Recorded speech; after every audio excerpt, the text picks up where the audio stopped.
Yeah, okay. I think we can reconvene to open session. Trustee King is joining us online, and so Jennifer, I think you need to make a statement before we start with the roll call. Yep, good evening. Sorry, one second. Before we proceed, I am participating remotely under AB 2449 due to just cause, specifically childcare responsibilities. I am in a private location where I can ensure confidentiality. Sorry, I'm currently in a private location. I confirm that no individuals 18 years or older are present with me. Only one minor is present. All right, thank you. Evelyn, roll call. Trustee Lee, Here. Trustee King, Present. Trustee Marquez, Here. Vice President Weekly, Present. President Wells. Here. All right, I'm moving on. I'll do the report out on closed session from today, May 28th, 2025. The board received information and no action was taken. So good evening. Welcome to the May 28th, 2025 meeting of the Redwood City School District Governing Board. Bienvenidos a todos.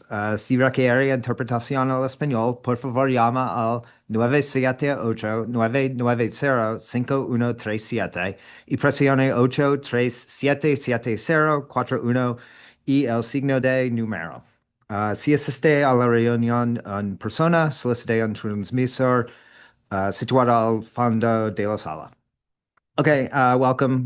Thank you for joining us. We're all partners in education. The board encourages all to participate and provide comments on issues of concern, regardless of whether they are on the agenda. And so if you're attending online via Zoom and wish to speak, please complete a speaker's card online. It's linked from the agenda. You can find the links there. If you're here in person, you'll find speaker cards available at the entrance to the room. Just fill it out and then hand it to Evelyn. And if you're addressing a subject listed on the agenda, we'll call you at the time that item's being considered. And if the issue is not on the agenda, you'll be called shortly during the oral communication agenda item that's going to occur right after we approve the agenda. Okay.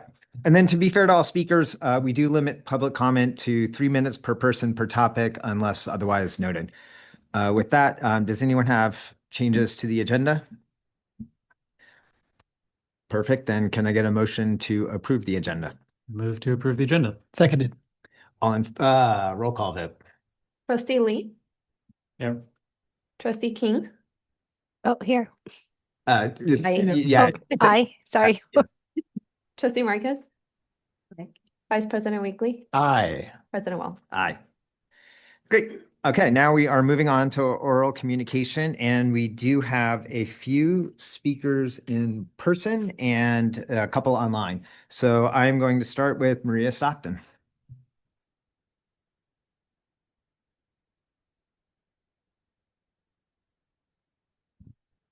Are we good? Okay. Hi there, Maria Stockton, the president for the classified employees. I'm coming out, hopefully get this done really fast. Just want you to know that we raised our dues months ago because, it's hard to appreciate and do for your members as much as you can if you get $2 a month. So we raised our dues, and what we have now is we want to kind of like share the wealth. So what we have done is we have now created a scholarship, just like our CTA, for a graduate of each school that has 8th grade. And so I have put that out to the principals. Unfortunately, I've received one positive response. I received one that just asked for comments, and I have not heard back from any of the other principals. So we know everybody's busy, but we really want to highlight somebody that the school would like to highlight that they don't have the funds for, or they haven't looked at, best grades or whatever. Maybe you have a different category that you would like to highlight. And so we would really like the principals to think hard about that and let us know. And we would like to present that $100 scholarship to them and hopefully continue it and just maybe increase it each year. So that's one thing. Also this year, the 3rd week of May is the Classified Appreciation Week. We share here Staff Appreciation Week in the school district, which is great, but we still want to take care of our own people. So we sent them, and I'm sorry, I was going to bring you each a little goodie bag of things. Usually we do something nice, but this year it was just a little goodie bag because on Saturday, August 23rd, we are going to have a welcome back classified appreciation family picnic where the employee can bring their whole family. They're going to have games, they're going to have fun, they're going to have prizes, they're going to have food at no cost to anybody, and that we're picking it up in honor of our people. So you're all invited. Come get to know your classified employees, your support staff here of the Redwood City School District. They would love to know your school board meeting and what school you represent, and get to know you more, and you get to know about them. So we hope somebody will attend. Thank you so much, and have a good evening. Thank you, Maria, for sharing the CSEA updates with us. Our next speaker is, I hope I get this right, Husbam Sharifi. All right. Yes, Hisham Sharifi. Perfect. Yeah, Okay, you're microphone's very on, close. and you'll have 3 minutes. It's on the timer in front. You can see it on the screen up there when you start talking. Oh, can I? Okay. Okay, great. I'm Hisham, and okay, great. It's useful. I've lived here in Redwood City for 4 years. I'm here to talk about the enrollment of my daughter, who's 4.5 years old, in the Mandarin Immersion Orion TK program. When we moved here, I had started her along with my wife, of course, in the Odyssey preschool that is on Orion campus with the intention to enroll in Mandarin Immersion, TK. And so we've been involved with the community there the whole time. And when the time came, we enrolled and we received confirmation of enrollment and went to tours and were involved with all kinds of things, including the fundraiser. And then only this month received word that in fact she's not enrolled. She's been dropped from the register, leaving us in a situation where we actually have nowhere to send her for this coming school year in August. Apparently what happened is you also need to be registered after enrollment. And we have 2 kids. This is our older one. This is the first time we've gone through this process. And we're told that we were called with the notification that we should register. We have no record of being called, and we have no other communication of any kind. No letter, no email, no text of any form, and our contact information has been available the whole time. So I've had a very good discussion with Jorge in Mandarin Immersion about this in Orion, but I also want to bring the concern to the board to the extent that I plan to be in this community. I plan to be involved and also be involved in the school and be supportive as I can. But this was very disappointing, and it was a process that I felt for really the first and most simple step of starting a child's education, there was a major failure. All right, thank you, Sean. Did you have any comments you wanted to add? It sounds like he's already in touch with Jorge. He has spoken with Jorge, so let me talk to Jorge and see if I can Okay. get some more information Okay. regarding it. Yeah, perfect. All right. All right. Thank you, Sean. Thank you. Okay, then we have 2 online, and that's going to be, Husham was one of them. And next speaker is Suzanne Ruiz Dunlop. Suzanne online. Yeah, there she is. I'm sorry, can you hear me? We can, yes. Oh, great. Sorry, I couldn't get online with the computer, so now I'm on my phone. Sounds perfect. Okay, thank you. So I want to say good evening to all the board members. My name is Suzanne Ruiz Dunlap, and I'm a kindergarten teacher at Adelante Selby School. And I wanted to talk tonight to express my concern about and shared by many kindergarten teachers in the district regarding the start of the year schedule. As of now, we're expecting up to 28 students in each of our kindergarten classrooms. Despite this, there's currently no plan. Actually, there is no plan for an early release days or staggered start, which was critical support for us in the past. Anyone who has spent time in kindergarten classrooms knows that the first days are absolutely critical.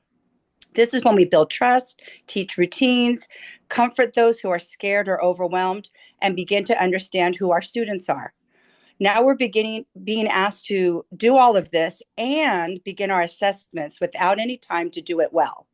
Attempting to do all of this at full capacity without any additional time or flexibility is incredibly challenging. I also want to say we have a strong, experienced kindergarten teachers in the district. We are deeply committed to our students, and we know what's best for our kids. We want to be part of this conversation. We would really appreciate the opportunity to be included in the conversations that directly impact our classrooms and the well-being of our students. We are asking you, please, urgently, to reconsider the start of the schedule for the kindergarten classrooms. Thank you for your time and consideration of this request to revisit the kindergarten start schedule. Thank you so much. Thank you, Suzanne. Let's move on. I think that's it for our speakers. Okay, so now we're going to move on to 9.1, which is the facilities plan master update. This is just a discussion item tonight. I know that in the past we had talked about it being an action item, but we're just going to have it as a discussion item tonight. Bringing that to Rick. We do have one public comment for this. I figure we'll kind of, before the board starts any kind of discussion and questions, maybe we'll take our public comment, but we can go with the preamble and whatever introduction we want to do now. Perfect. Good evening, members of the board, community.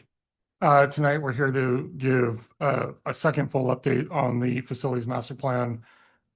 Previously, on April 23rd at the study session, we went over the first draft of the plan.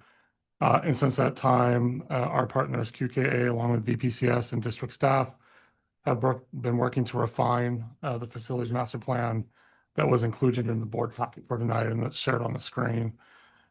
Tonight, joining me is Aaron Jobson from QKA, who will go over the plan again and talk about some of the, I'll say, additions and modifications to this point in preparation for additional board comments, input, as we finalize the draft with the intent to bring it back on June 11th.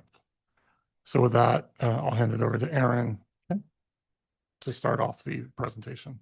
Thanks, Rick. Thank you all for having me back. I'm excited to be here, kind of a final step almost.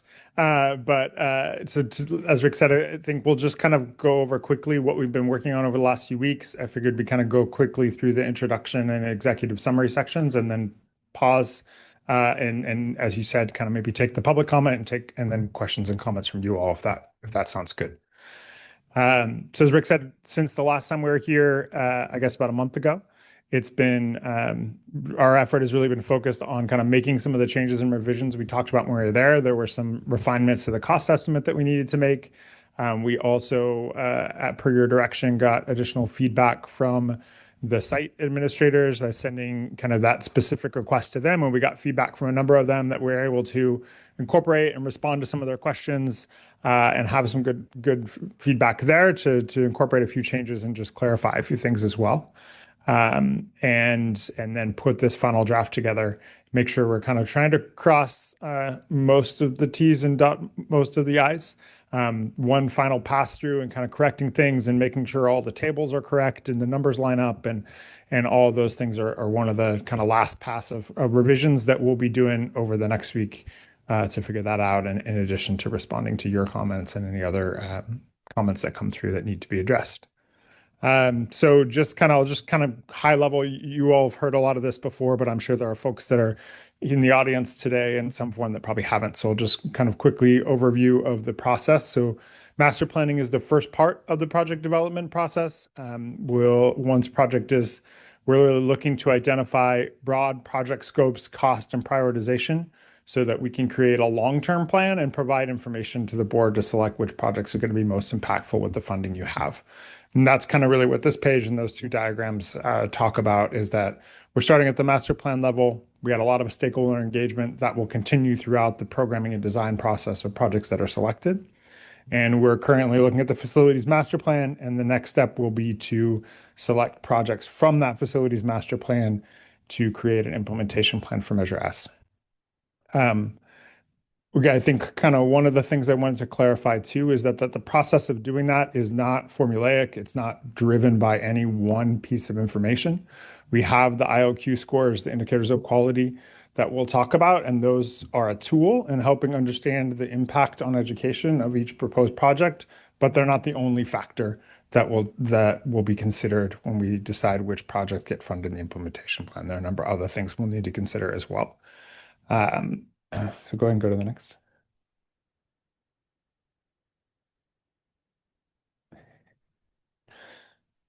There you go. So this is the overall summary, sort of the drum roll moment, if you will. So this shows the total identified project cost for each school, and the grand total of just under $820 million. Just a couple of pieces of context with these. This is current costs today for what these projects would cost if they were built in 2025. We have information from our cost estimator about what they might cost into the future as well, because costs go up over time, but that's really part of the implementation planning process. When we identify which projects and when, then we can build in an estimate for escalation to that as well. But this is kind of the first step in that process. And then these are also total project costs. So they include not only the contractor costs, but design, legal costs, DSA fees, permitting fees, all of the different pieces that go into a project, contingency, all of that, so that this is intended to estimate the total cost of that project to the district. Next.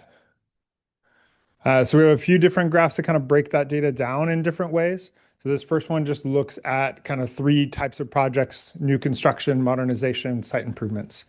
And you can see this shows that the significant majority of the costs and projects that we identified are modernization of your existing facilities, which I think is probably to be expected. There's a little bit of site improvement cost, and then a good chunk of new construction, in some cases replacing existing buildings that it made more sense to recommend replacement of rather than modernization.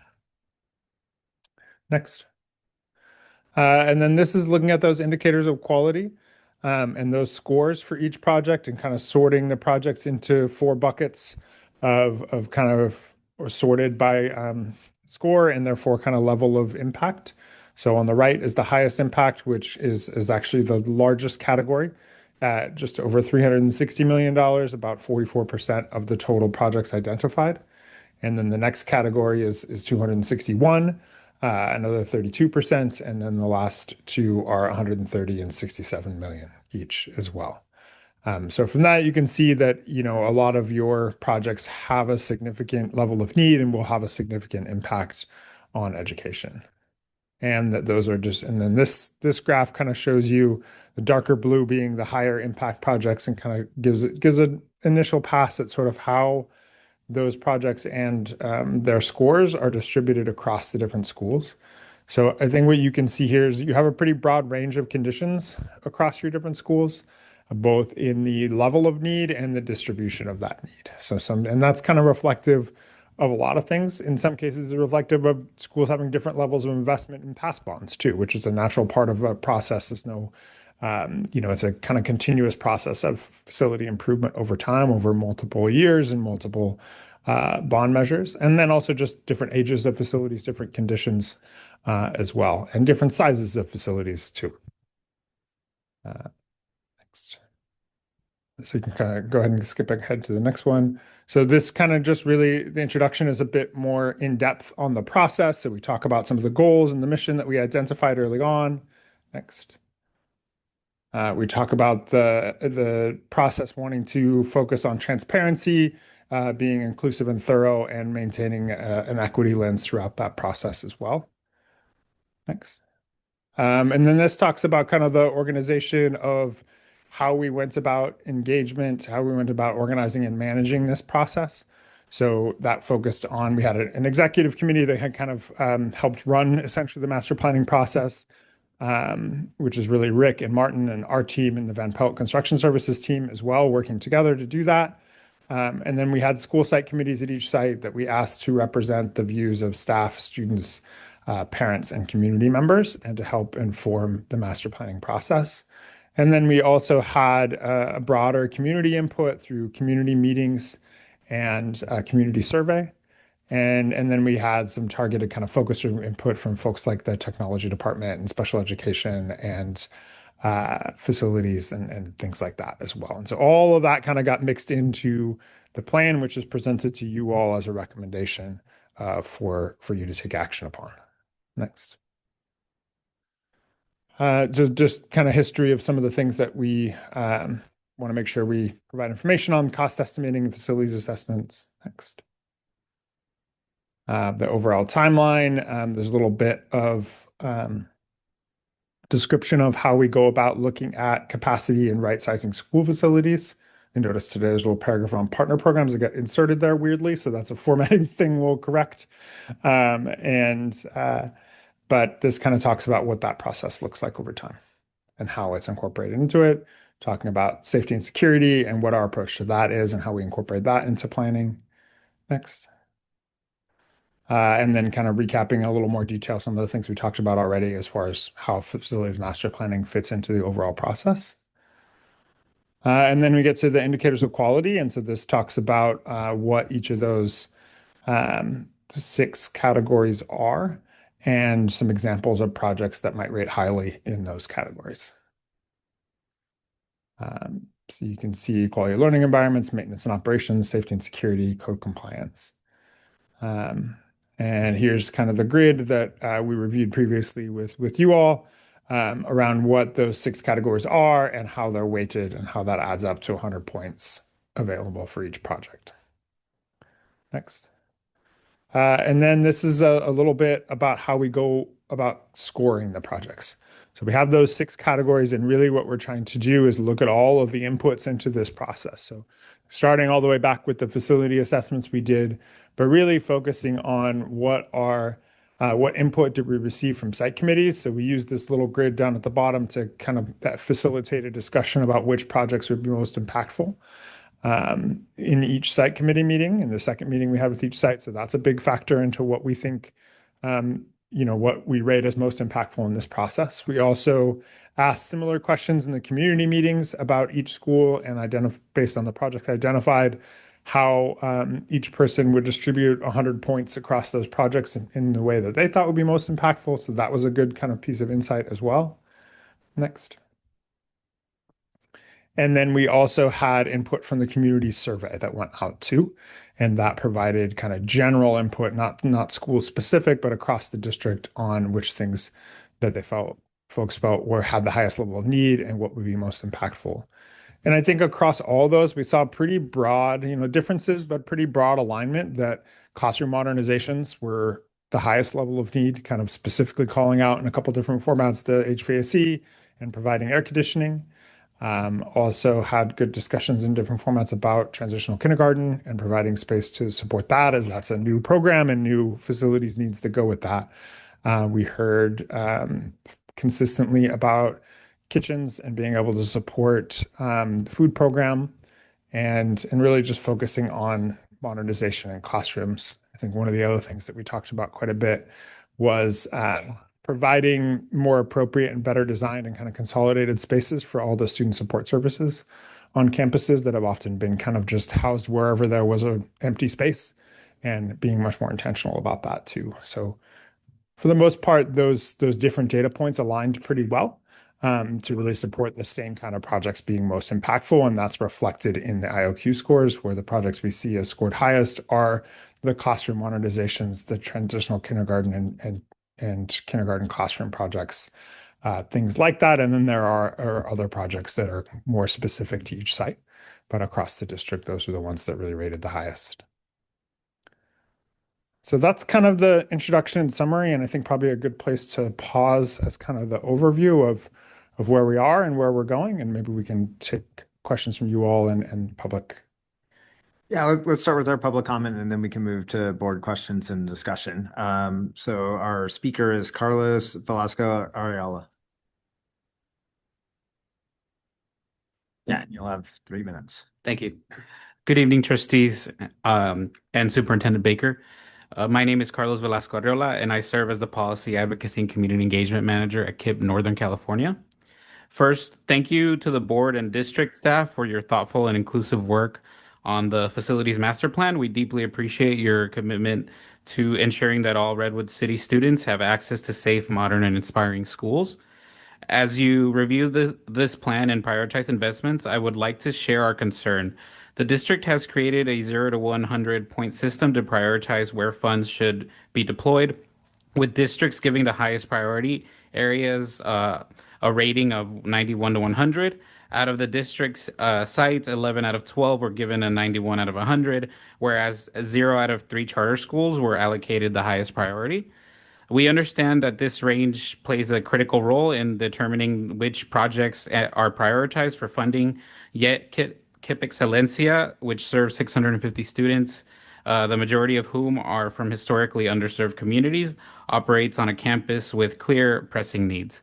The facilities master plan itself outlines inconsistent and outdated HVAC systems, plumbing issues, aging classrooms, building in need of modernization, um, safety and security challenges, a lack of adequate drop-off infrastructure, limited play space due to portables, and shared facilities that impact day-to-day operations for staff and students.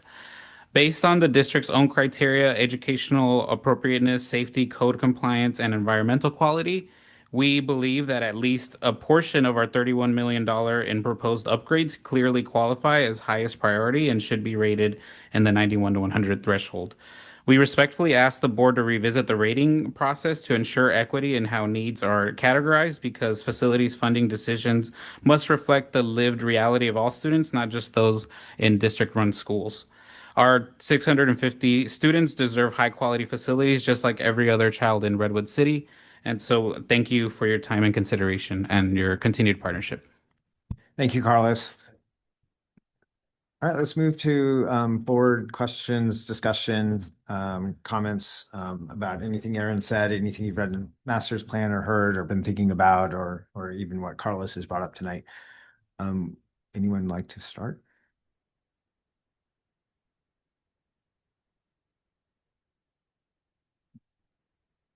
All right, Cecilia, it's you.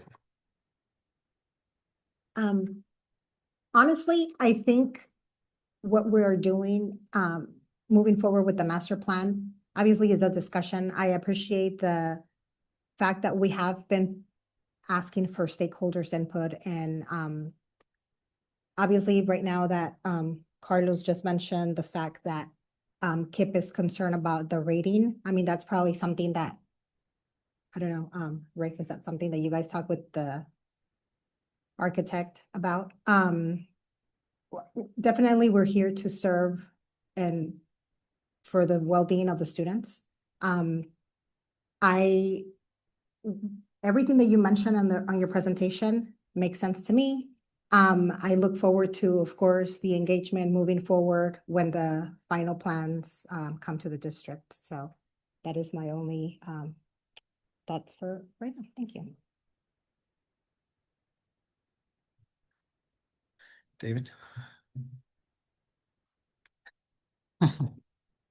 First, thanks for the presentation, the revised materials. I did notice that a lot of the feedback was incorporated, specifically providing the overviews on the tables, which was very, very helpful for me. I think probably the trustees found that as well. Just a lot of information there, so a lot to digest. Yeah.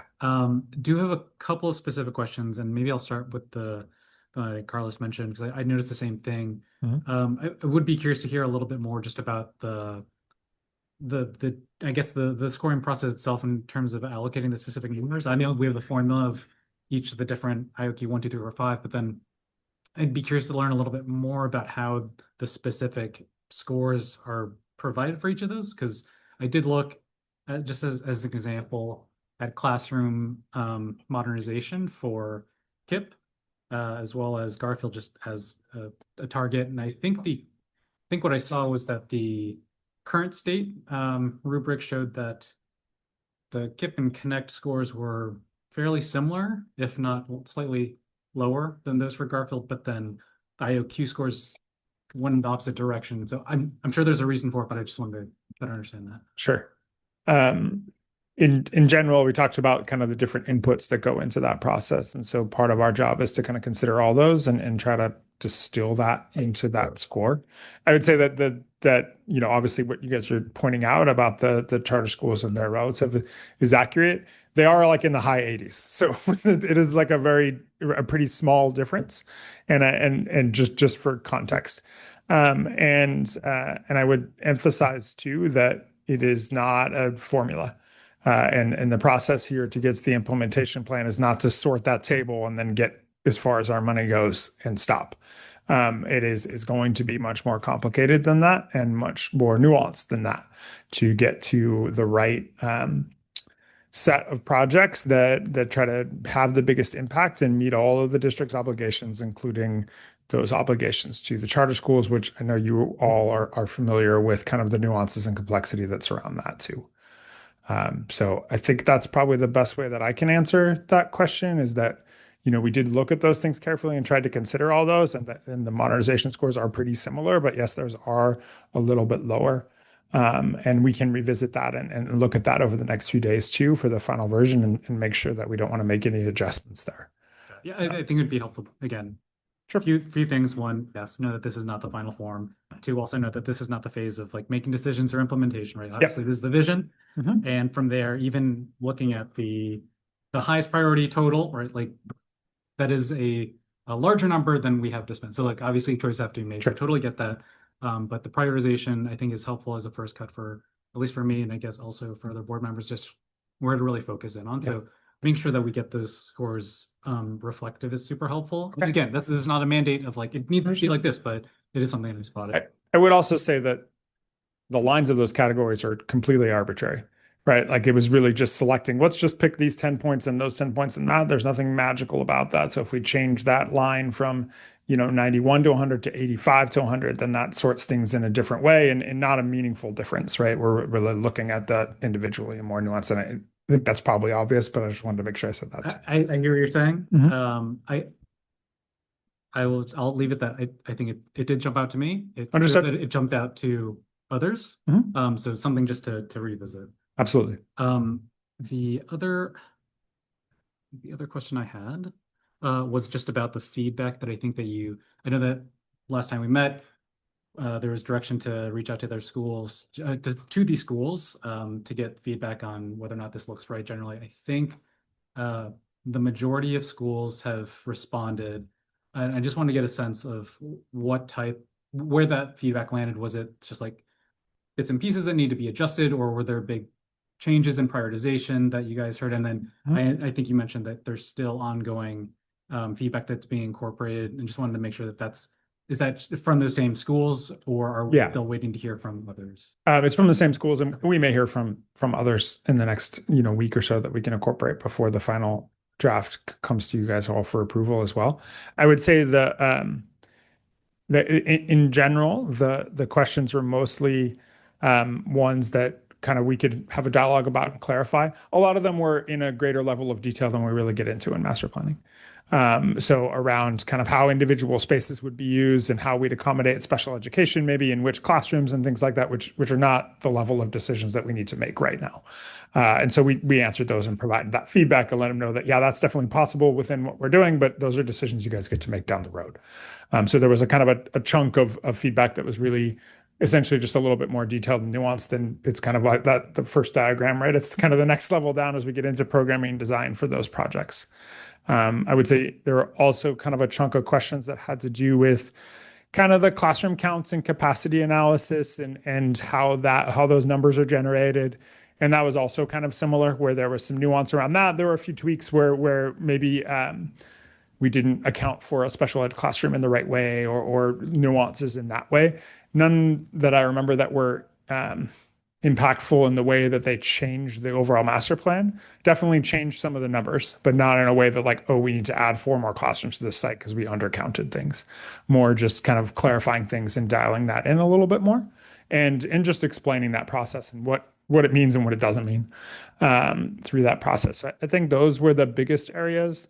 There were definitely a few kind of smaller level changes that we made in response to that as well. Kind kind of moving a few things around or responding to comments where maybe we misunderstood some feedback throughout that process too, where we could make adjustments to the plan. So there were definitely some relatively small but important adjustments that were made through that process as well. And then some of it was sort of like, we might show a suggestion of some things we might do for the drop off, and people were like, I'm not sure that would really work. And explaining that we're not trying to design that right now. We're trying to say that this is an area that we think needs to be improved, and this is about how much we think it would take to improve it. And then we'll get into the design of that if that's a project we decide to go forward with. Yeah, so broadly speaking, it sounds like most of the feedback was in the realm of fine tuning or clarifying certain things with some degree of discussions around priorities, but no big shifts where it's like you got this totally wrong. Yeah, Okay. I think that's a good characterization. Yes. Okay. That's helpful. Mhm. Thank you. Trustee Weekly, Vice President Weekly. Yes, thank you. So I had a number of comments that I had emailed over, just sharing some. Check. Do I have feedback? Oh, okay. I will speak maybe at this distance. All right. That there was an agreement that there probably should be an appendix with research and best practices, specifically looking at what research has happened since the last facilities master plan that might inform a different plan than what happened 10 years ago. So it sounded like there was agreement that, yeah, we should probably have that as an appendix. Yeah, that makes sense. We just forgot to add it from your comment from last time, but there are 3 specific reports that we suggested, including that are all freely. I think you probably got the answer to that with the specific links and everything. And we're just attach those full reports as an appendix. They're all publicly available documents, so they'll be there for reference. And they're all 3, I think, pretty comprehensive. Great. Pieces. 2 of them are kind of broader literature reviews that reference a bunch of other studies too.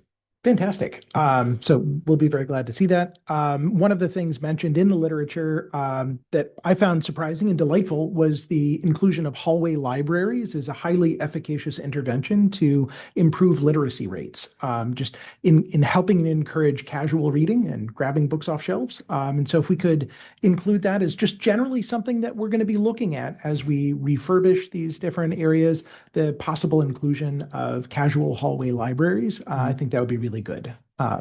Yeah, I think we would plan to, in response to that, to add that to the educational specification sections around libraries, kind of add a bullet point to that list. Fantastic. Thank you. It does feel similar to Trustee Lee and the comments from Kip. It was visible that there were no charters in the high priority category. And I understand some of that is just a arbitrary cut point of like what is high priority when it's on this numeric scale. That said, like we should be aware that when we set those cut points and some things are above a line and some things are below the line, we may send a message that we may or may not have meant to send here. And it's important that our funds be used fairly and equitably across the district for all the learners that exist in the district. To wit on that, like I really would have liked to see some of the demographic projections from the charters. I understand it's outside the purview of the district to actually provide those projections, but it was also a little bit of a contrast to see the projections for each of the district schools in terms of how many learners we thought we would get, the capacity we'd have there, and then just see basically copy paste numbers for the next decade for the charters. That's not likely to reflect reality of growing or declining enrollment at those sites. Yeah, I think I definitely understand the question. I would say, and we're not demographers, but I can say that I think projecting those is a much more difficult thing to do. Can we just ask them to do it? Like Kip probably has some projections for like, what is your projected enrollment for 10 years? He's nodding. I mean, I would guess that they have these numbers, right? And just absent our own capacity and funding to project their enrollment, we could just ask them and run with that. It's an option. Yeah, that's just a very different methodology than we don't ask the other principals what they think their enrollment is going to be. That's looked at based on housing starts and their things like that. demographic projections, right? Yeah, But we don't do that for the charters. So it just feels like that would be one way to have a more sophisticated process here. And then my final point is just like on the rubrics, maybe it's a subtle thing, but in terms of IOQ3, which is about learning environment quality. I feel like that really centers on the pupil, the learner, and the learning environment that they have, and the quality of education they will likely receive as impacted by their environment. vis-a-vis IOQ1, which is about enabling educational programs, which you could say is like helping to power learning and different kinds of learning. But I really want to make sure that in this whole process, we put the student first and we make sure that all of the taxpayer dollars that we're deploying in doing construction for the district are focused on the learner and the learner's environment and their experience first. And if I had the power, I would twiddle the two priorities from a weight of 3 on IOQ3 and a weight of 2 on IOQ1. If we have to say like, well, it's got to sum to 100 because that makes the numbers tidier. It really does feel better. Some stuff.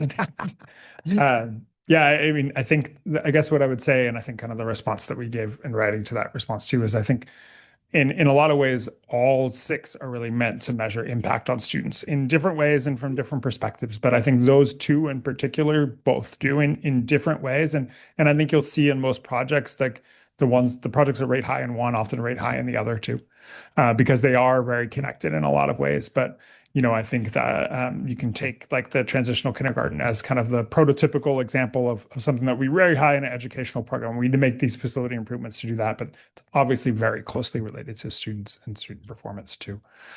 So I think you could argue that either way, and I could see it either way.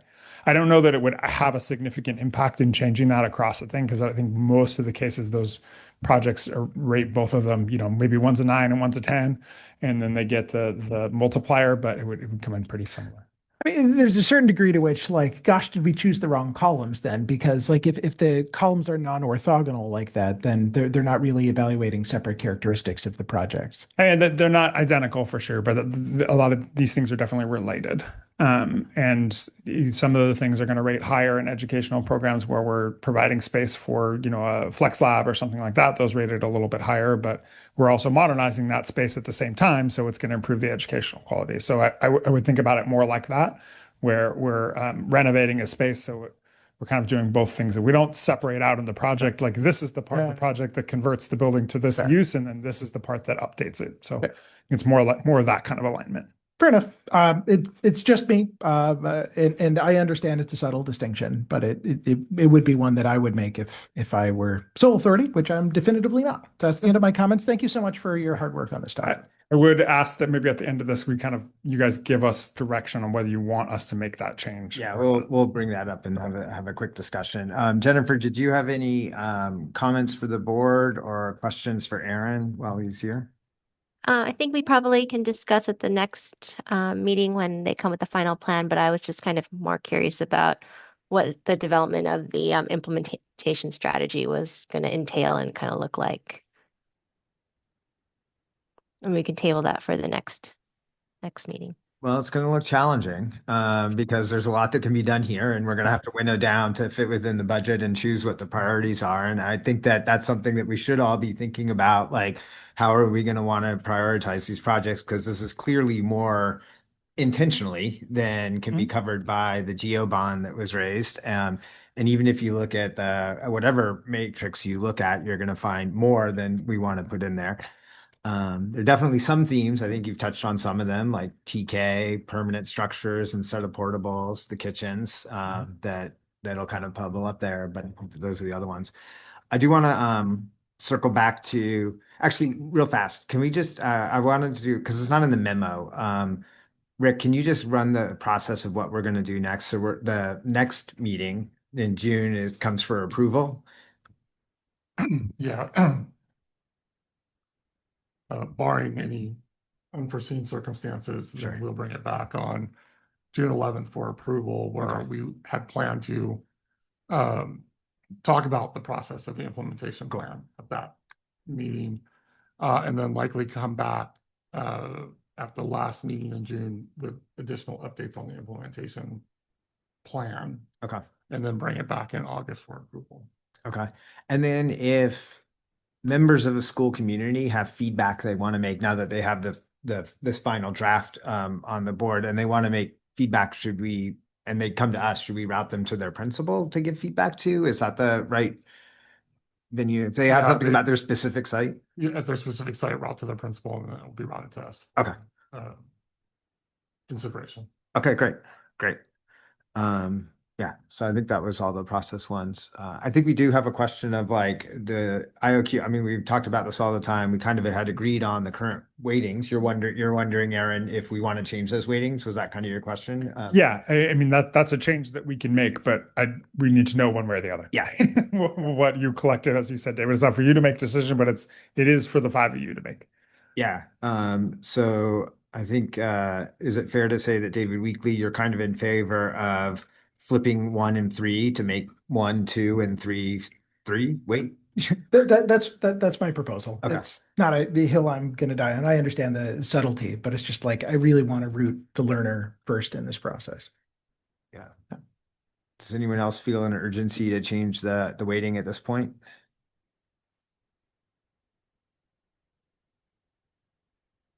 I kind of feel a little bit in the opposite direction. Okay.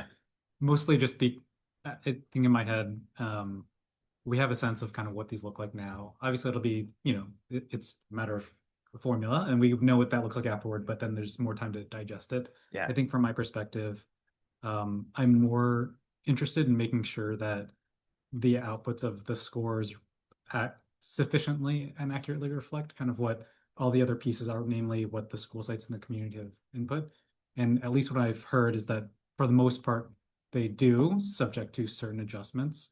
So I think it might be, I would suggest staying the course, subject to reevaluating certain portions where we have identified what might be gaps.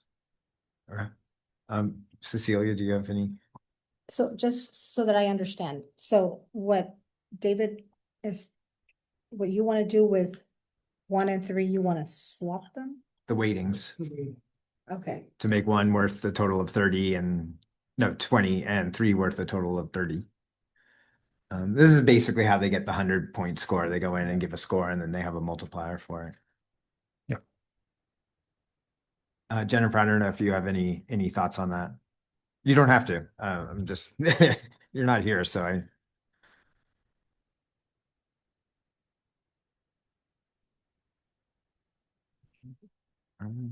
can't. I can only see the border. Okay.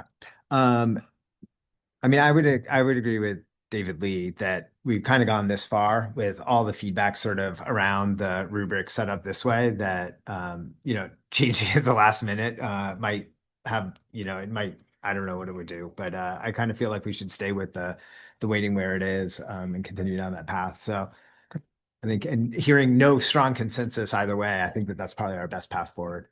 Okay. Awesome. Dr. Baker, I don't know if you had any comments about the facilities master plan, the process of this part. Okay, not at the moment. All right, Rick does. Rick. I do. No, I just wanted to point out, I think it's a very good discussion about the indicators of quality, but I want to remind everybody as well that this is one aspect to help with the decision-making process, right? It's not, we're going to take the first 10 projects with the highest IOQ scores and automatically put those into the implementation plan that we're going to ask you to approve, right? There's going to be more dialogue and discussion about that. At the end of the day, it might be, if 10 projects were selected, 7 of them might come from the 80 range or the 70 range, depending on what we need to see happen at our school sites, right? Even if they didn't score as high. And then another thing, and I know Aaron has said it before, and we've discussed it, is the FMP is a living document, right? And things in here that are put in here for conversation and ultimately approval, it's for this moment in time, right? And when we look back or look forward to projects in 3 months, 6 months, or 2 years, it's going to change at that point as well on the needs of the district, the enrollment trends, if they stay what we thought they were going to be, or if they're not anywhere close to where we thought they would be. And the one that Aaron touched on at the beginning of tonight, the cost today of 820 million are costs today, right? So every project that isn't selected for completion this summer, which will be done from facilities master plan, other than the HVAC that's already been approved, and the lighting, those costs are going to change by next summer, right? So I just want everyone to know that this will be it's a basis of a plan to move forward, and that we'll use it as a marker that we'll have to adjust and refine as we go through this process. So that's what I really wanted to share, just as a reminder to people listening and to all of us that this is this point in time, and we're going to move forward from this. Yeah, thanks, Rick. It's a starter. It's a starter for the implementation plan, and that work really starts after it gets approved. So, all right. Well, thank you, Aaron. Thanks for multiple times coming through, and we'll see you one more time in June. Many more times, but we'll see you again in June. Yes. Okay. Definitely then. All right. Thank you all. All right. Great. Let's move on. We have one item for our bond program consent, and so we'll pass it with one vote conveniently. Can I get a motion and a second to approve the bond consent? I'll make a motion. Seconded. Okay, then we'll do a roll call. Trustee Lee, Aye. Trustee King, Aye. Trustee Marquez, Aye. Vice President Weekly, Aye. President Wells. Aye. All right, perfect. Passes. Great. There are no action items, so we're going to move on to our school and community reports. This is our special education study. It's an implementation update from our last update a year ago, April. Yes, and this evening we have Dr. Maeve Mulholland, who's here to give an update on the report that took place last year, and she's been working on it now for a year and a half, I believe. Yeah. Thank you so much for the opportunity to present to you all this evening. Can you hear me okay? Sure can. I'm a little echoey to myself. So as Dr. Baker said, I'm Maeve Mulholland. I'm the Director of Special Education in Services in Redwood City School District, and this is my third year with the district. In my second year, last year in the fall, we had a special education study prepared, and it was presented to the board in April last year. So this evening's presentation is an update on implementation of the study recommendations. When we did the initial presentation last year with the report preparers, we included a plan of implementation. So that's what we're going to look at this evening. Next slide, please. So the study recommendation areas fell under 4 broad headings, and that's what we're going to look at this evening. We have a legend. So we're counting short term as up to 1 year, meaning this year, this school year, 24-25 school year, and long term as 3 years, so this school year and the next 2 years. Although we have a check mark for many items that have been implemented, we also have a C and an arrow to indicate continuous improvement. So we know that in education in general, nothing is static. We're in a constant state of flux and growth. So even items that are completed continue to be modified and updated. Next slide, please. I'm super pleased and thrilled this evening to include in this presentation some feedback from a recent survey that we gave to special education staff at the end of the year. So the reason to include these direct quotes is to try and connect the work of the board or the work of me and the team in the district office with what's happening at the school site and the direct interaction with the individual student, or the staff experience of being an employee in the school district and working with students who have IEPs.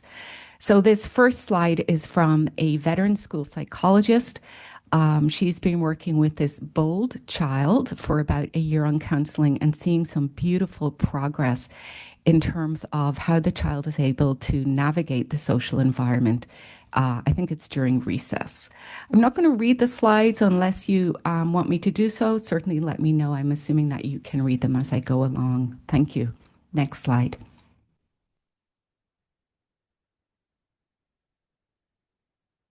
Okay, so a little bit of background. I know that we have some newer people on the board, newer trustees, so I wanted to include this before we dive into our implementation updates. So just some information. Here we have a breakdown. We have about 1,500 students with IEPs. That's a pretty high percentage of students. It's coming in around 20%. The state percentage of students with identified disabilities is about 13%, but that's a little out of date. I'm going to guess it's closer to 14 or 15% now. It's hard to get the most recent data. Just wanted you to see how the distribution of students across the district. And as we move through these slides, you'll see that some sites are weighted just by the placement of programs, right? So it doesn't happen by chance. There can be an unequal or an uneven distribution depending on the makeup of the site. Next slide, please. Oh, one final comment on this. We do provide services, or we have a responsibility, a child find responsibility for students within our district who attend non-public schools or private schools. So you'll see that number included there. The majority of those students are parentally placed, and we have a smaller number who are placed through their IEP, but we do include them in the numbers because we track the services. Next slide, please. Thank you. So by disability, this again pretty closely mirrors what's happening at the state level. I think we have slightly fewer students identified with specific learning disabilities. The state level is about 40%, but slightly more students identified as other health impaired. Next slide.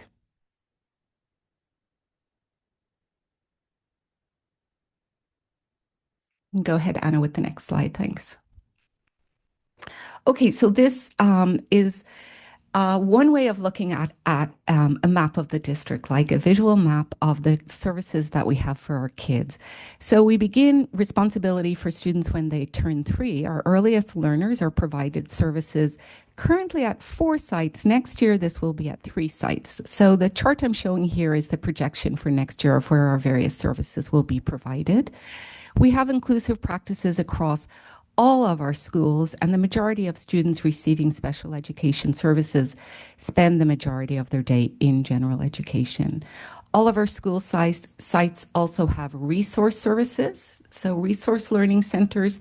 That's where the special education teacher provides services, often an individual or small group model, a pull-out model for part of the day. Sometimes it's a push-in model. Our specialized learning center programs are not at every site. What we try to do is cluster them so a child in one of those programs can continue across grade levels and stay with their general education peer group until they graduate onto middle school or high school. The Specialized Learning Center program generally has 12 to 14 students, a teacher, and at least 2 support staff. So it's a more intensive level of services than is available in general education. And then our extensive supports learning center programs. This is our most complicated students. The name of the program is after the current credential for teachers working with these learners. And we have three sites providing services to this population, including a dedicated program at Hoover for medically fragile students. That's just a little snapshot of where everybody's located right now. Next slide, we're going to move into the update. So a key area was around organizational structure and compliance. You could think of this as the business of the district and developing systems that are sustainable, that live beyond the individual leader or the individual teacher or service provider. We did create a special education manual that's continuously updated, and that's accessible for all staff. Just district norms, rules, and guidelines around special education services, frequently asked questions, things like that. We're very excited in the fall to have an education specialist handbook. Education specialist is the more formal term and the term used by the credentialing authority in California for special ed teacher. Likewise for our school psychologists and speech language pathologists.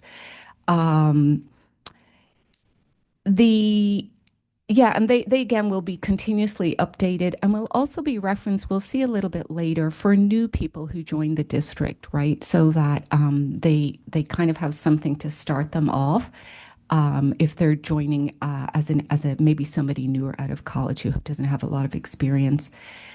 We have focused this year on behavioral support. We have 2 board certified behavior analysts. So these are professionals who are really expert in the area of applied behavior analysis and positive behavior supports. A huge focus has been on articulating steps in responding to challenging behavior. So this is a pattern across general education and special education, especially post-COVID. We see a higher level of dysregulation among many of our students, especially our youngest learners. And we're really looking for data-driven systems to inform our decisions. We can see here a quote at the bottom from feedback from one of our teachers. I believe Dr. Baker was on campus one day when this particular student eloped. So the teacher is saying, knock on wood, students have not eloped campus gates in months, right? Working very collaboratively with our behaviorists to put systems in place to support the students to stay regulated and access instruction within the classroom. Finally, last year we did develop program descriptions. So if I think of discussing a particular program with you or with a parent, with a member of the public, I want to be able to describe what's happening in a very systematic way. So it's individualized to each site, right? We know every site has a flavor, but there are core components that are very basic expectations that should be visible across sites, consistent across programs. Next slide, please. Oh, I'm so sorry. I hear my alarm going off. I'm just going to turn it off.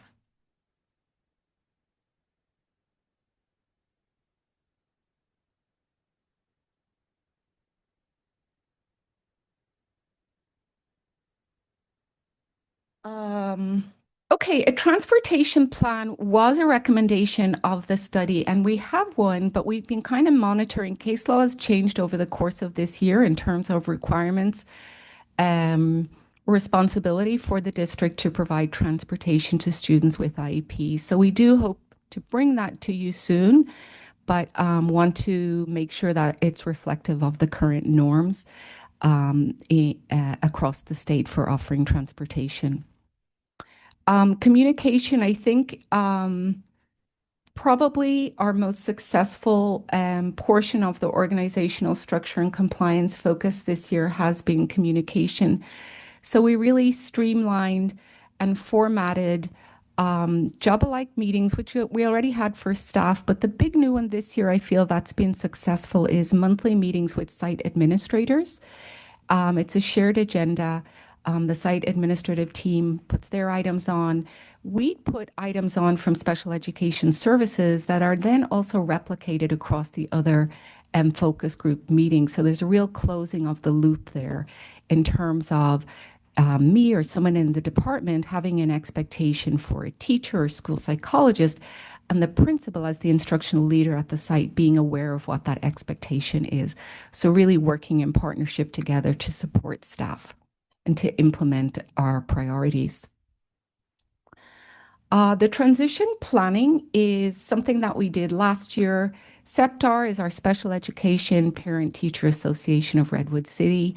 So it's a real highlight for us in the fall. It's usually the largest SEPTAR meeting when we present to parents on the various transitions that their child identified as having a disability may have, preschool to kindergarten, leaving elementary school, going to middle school, going from middle school to high school.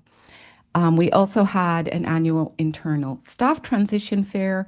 This is where we have service providers from the various grade levels meet, discuss individual children, problem solve, brainstorm, really trying to prepare a successful transition for all of our diverse learners.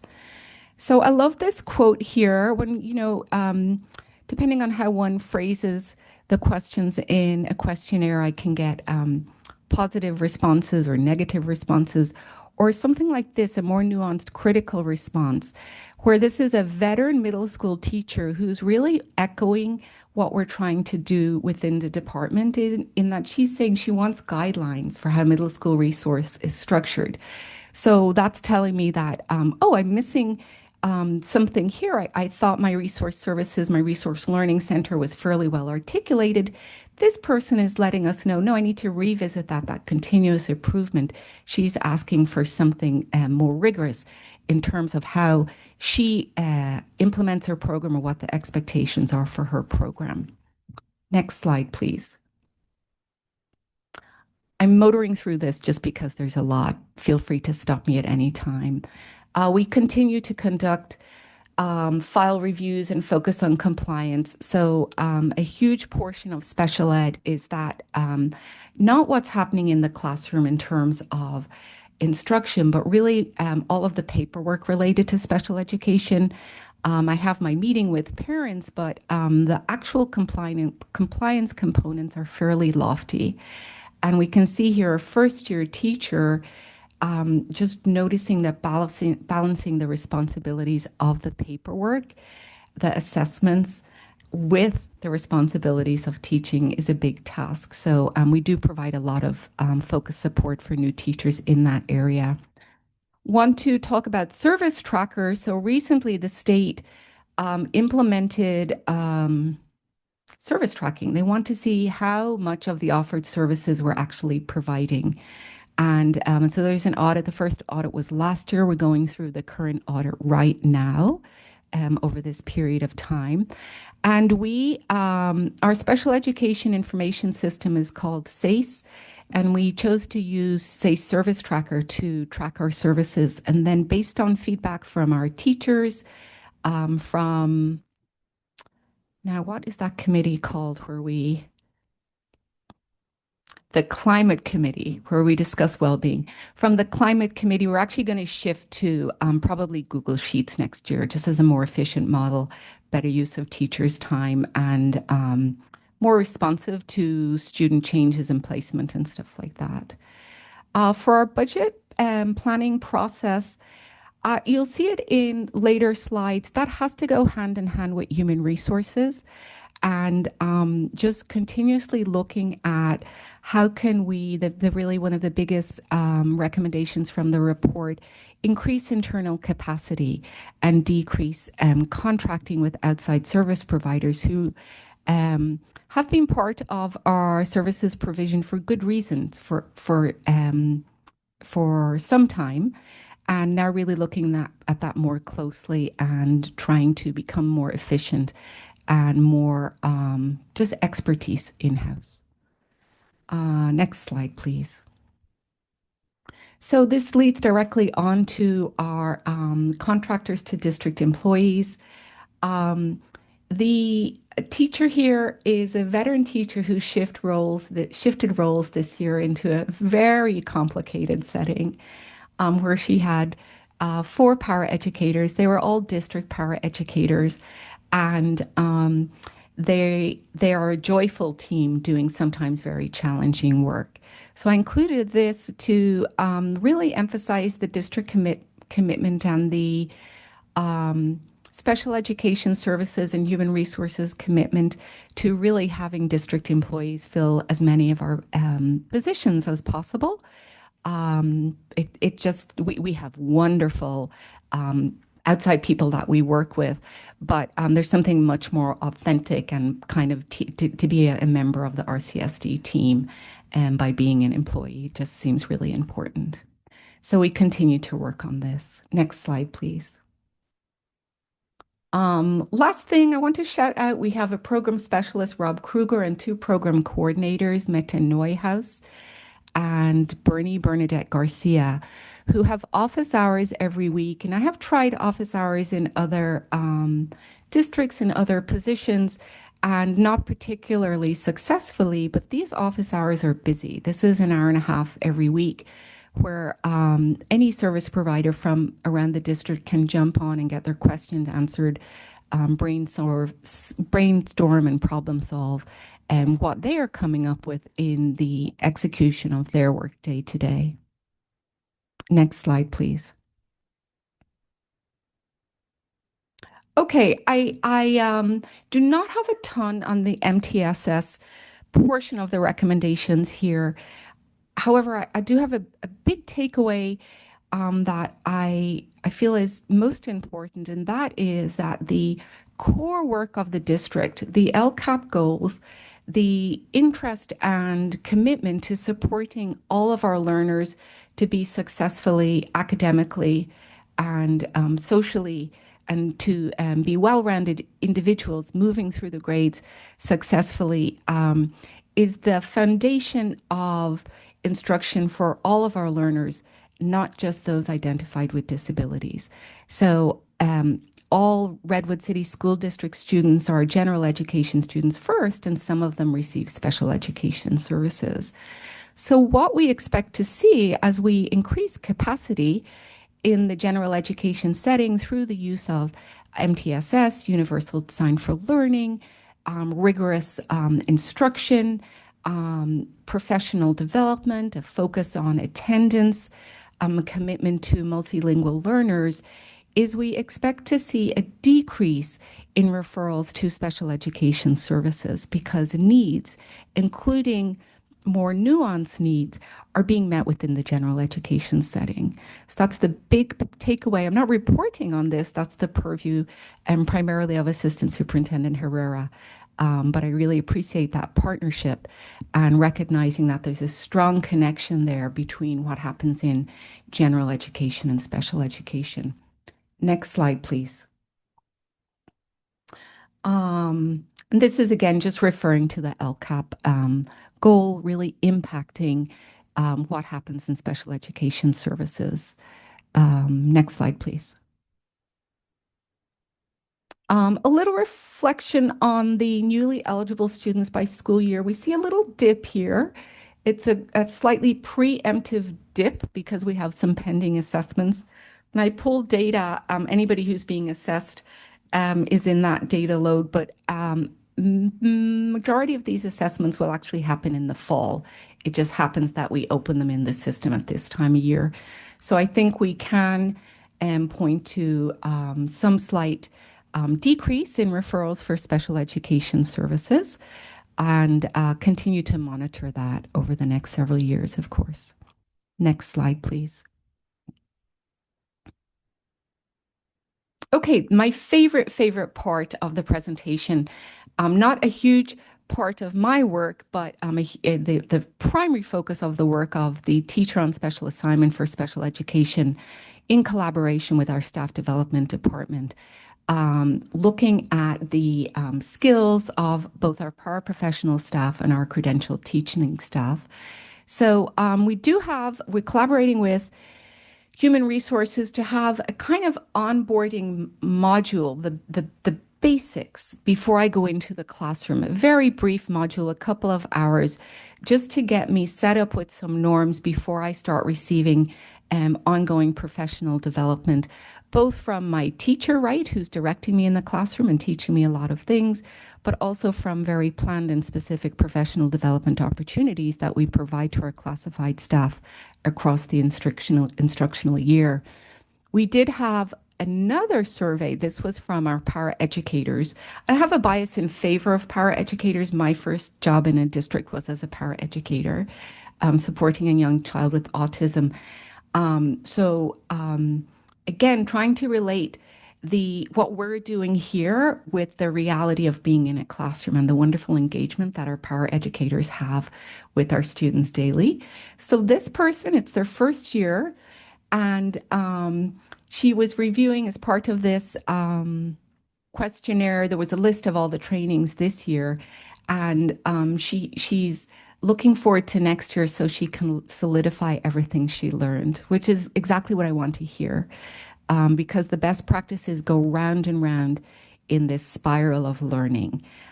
So I felt that was a very high-level, reflective comment, and really speaking to someone who's committed to the paraeducator as a professional within the classroom, not helping students, but not as a helper, truly as a professional. Next slide, please. And these are, kind of wished I did a slightly different sequence here. I'm jumping now to teachers. So as we build up our repertoire of expectations for what is in the teacher toolbox, so the teacher as an educator is, has a lot of autonomy, but we have some core things that we really expect everybody to be trained in, to be using. And then they can add in all of their extra pieces along with it. This core training on these items was provided to our new teachers at the beginning of this year, will be provided again with additional items at the beginning of next school year. We did some focus on handwriting this year. This quote doesn't exactly belong here. This is from a Taft teacher, a veteran teacher, who I just really enjoyed this. He has 5 children who love to write daily and love to write now and want to do it daily, implying that it may not have been so earlier in the year. Next slide, please. So one of the key things I think the takeaway from the study is that the work is grounded in something sustainable. I've used the word sustainably before, something that lives beyond an individual. For paraeducators, the core competencies for special education paraeducators are recognized as the gold standard for what we want our paraeducators to know. We're focusing on 3 areas. They're broad professional practices, social, emotional, behavioral supports, and instructional supports and strategies. And everything we do falls within those 3 areas. The plan for paraeducators, this was year 1. We have another 2 years in the plan. Will continue under the broad 3 areas with a lot of repetition. And we get new people come in. We have veteran people in a different place with the same information, processing it at a different level, but we're really targeting these core competencies. So it's not a random training. It belongs somewhere very specific, and we can track the training that people have had. Next slide, please. So classified staff, we're going to continue. Another, for me, high-level feedback. Can we please have breakout groups according to the age group we support? So paraeducators, it's a large group, right? We can easily have 100 people in a large training, and people asked to be really reflecting on their own practice. I don't know who this is from, but maybe it's from a middle school person who's identifying my middle school students have very specific and unique needs. And one of my asks is that as I move through the training, I have opportunity to speak with my peer group about this. So very high level engagement and reflection on the professional development they received this year. Next slide, please. Prior to the I guess the year of the study, we had implemented some science of reading around SIPs and Read 180 in special education. So they were already established as kind of cores in our toolbox. This year we were focusing on math and some of the other items up there. I do not have this evening. I hope to have, I was looking at it. We're just now comparing our SIPS data over the course of the year, looking at individual teachers last night, and I can see that consistent implementation. Let's see, I looked at Garfield, Orion, Roosevelt, several schools. Each of the children is making at least a year of growth, and some of them more than a year of growth. And these are children with identified disabilities really thriving, having this scientific approach. It doesn't have a computer component either, which I find just important in the current world. We have here a specific, this is Vicky Benavente, VB. I don't know why I hid that. This is a teacher at Adelante demonstrating some real success for a student who participated in that reading program, learned how to decode and learned how to read. The comment is actually from the school psychologist at that site, Christina Prado. One thing I'll point out here, it wasn't in our original plan. Teach Town is a very specific curriculum for extensive support students. It has an online component, but it really has a very hands-on component as well that works well for that population. Next slide. We're going to continue. A lot of this stuff is aligned with what's planned for general education. We do have our spiral focus, of course. The cohesion model refers to the gestalt, right? The whole plan of what's in place across curricula, across subject areas, across grade levels for the district. So I am working really closely with Anna and Catherine from multilingual learners department, to make sure that in special education we're including all of those components. So we're not doing an add-on before we haven't accessed what's being offered to all of the other students. Okay, let's continue. Thank you. Our educationally related mental health services. So for students with IEPs, they kind of have a specific assessment to determine if they're eligible for counseling services through their IEP. We've spent some time articulating various tiers or intensities of counseling over the last couple of years. Our school psychologists see many students. We have a fantastic partnership with Behavioral Health and Recovery Services of San Mateo County, another public agency. They are particularly valuable because they have connections with lots of other community agencies and can really go a little beyond the student to look at the family system as well, where we feel that's important for the child's success.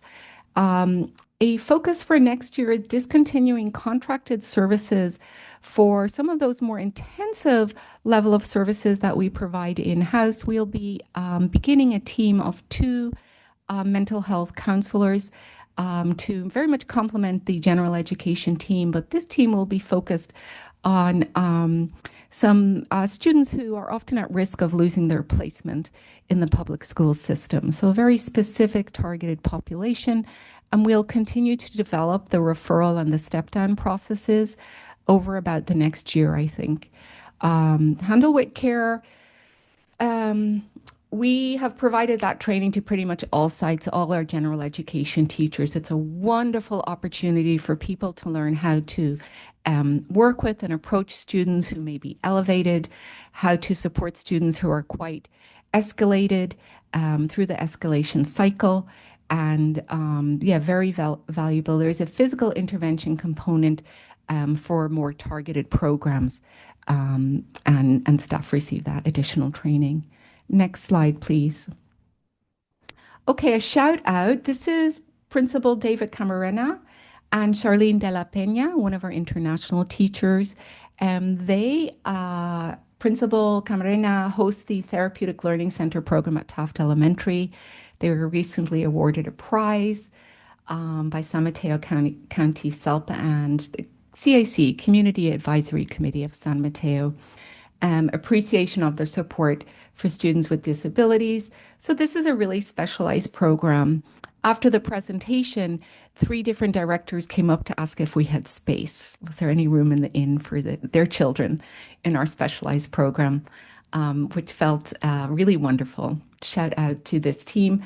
Our focus next year actually will be on moving some of those children along. Yeah. But very, very thrilled with and proud of that program. Next slide, please. I hope this is the last slide on the effective instructional programs because it's going on for some time. I'm returning to the board certified behavior analysts again. So you'll see with the presentation, there's a lot of overlap. Nothing in the system works in isolation. So this is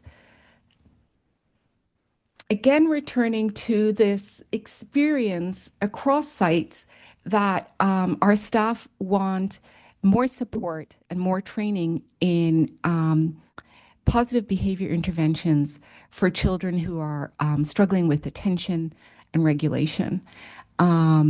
This wonderful quote from a paraeducator, sophistication, right, antecedent behavior and consequences, really relevant scientific language grounded in the field of applied behavior analysis, in how they look at the students in their class and their behavior and how they're going to support them around behavior. I think in the next slide, do I have a data slide here? Yeah, I'm not going to unpack this. It's just to show you the level of the skill that our staff are looking at when we talk about figuring out behavior and basing decisions on data, right? We're going to be building capacity for that over the next several years. Next slide, please. Okay, so we're on to the last section of the report, the culture of inclusion. And this has been a mixed journey, I would say. We do have a wonderful partnership with Supporting Inclusive Practices. That's a state agency. And we're a grantee. We got some money from them this year. I think we got some money from them last year. I meet with them periodically to talk around inclusive practices on a more systems level, and then also to problem solve just day-to-day items. We had a target this year to really look at belief systems and how belief systems ultimately drive how we treat our children, how we treat our students, including our students with identified disabilities. The training at the beginning of the year for principals was a little disappointing. And I think I felt a little deflated after that and want to revisit that. It says here TBD, TBD. I've set up a series of meetings with the Supporting Inclusive Practices partners to really reflect and get some better feedback on that work around belief systems. The metric here, the LRE least restrictive environment metric, we can see we're doing pretty okay for 5A. 5B is one of those devious reverse ones, right? So we're actually looking for a lower number than we have. I have to say, all of the data reporting, when I see this, what I want to do is go in and look at the data more closely. There's often an error in reporting, just the way the system is set up. So I believe that we probably are lower than 21.7. This is something I pulled for this evening's presentation. The kind of bright spot, I think, around inclusive practices this year is individuals at sites working with individual students and individual families to and colleagues to provide opportunities for students in separate classrooms to spend more time with their general education peers. So this is a child from a special education class, a specialized learning center, who's spending an increasing amount of time in general education. A joyful thing to see. Next slide, please. Okay, so for the technical skills, if I have a belief that students can be engaged, can be successful across settings, I am going to need the technical skills to carry that out. So we do have, it started last year, our preschool special education and child development center partnership. Edna Carmona, the principal of the Child Development Centers, has been a wonderful, committed ally to creating inclusive spaces for our youngest learners. And we have provided some professional development to the teams there, general education and special education, teaching side by side. We have a wonderful recess buddy program that we provided some training on. Universal Design for Learning. I apologize, I'm not sure why I didn't spell that out. So that is, again, a partnership with general education, a huge middle school focus last year, and we provided some of that to our special education teachers this year. And then also some specific tools around planning for inclusion. If I have a child with unique needs, how can I put a plan in place that makes sense and that everybody can implement? We hope to do, not we hope, we shall do a middle school co-teaching pilot at Roy Cloud next year.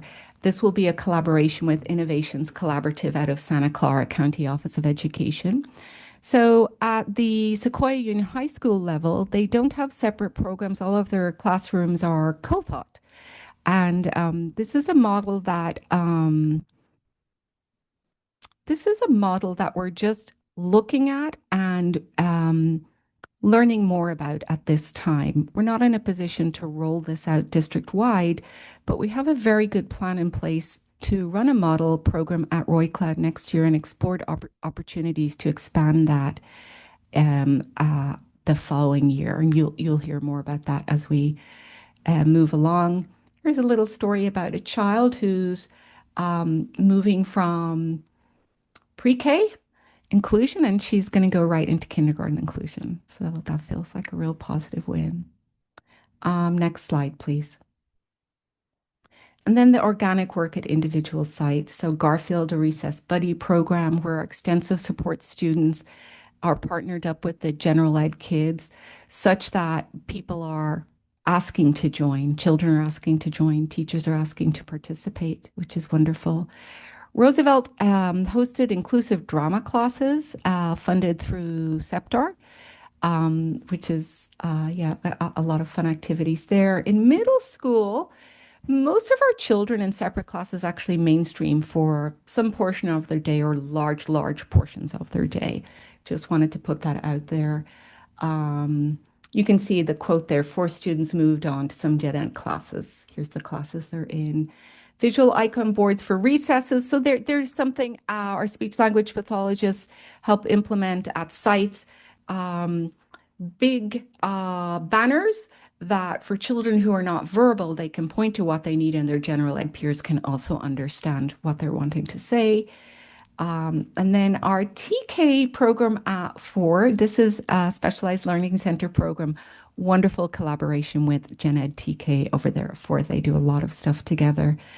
Our librarians, one of the librarians reached out, and I apologize, I did not record her name here, wanting to know how to better serve students with disabilities in the library. And we've provided a course of professional development on that for our school librarians. So excited about that. Next slide, please. I think this may be just about the final slide. Our SEPTAR Association also won a prize from the county. This is Elena Levina and Michelle Gagliardi, 2 wonderful parents and wonderful partners in the work.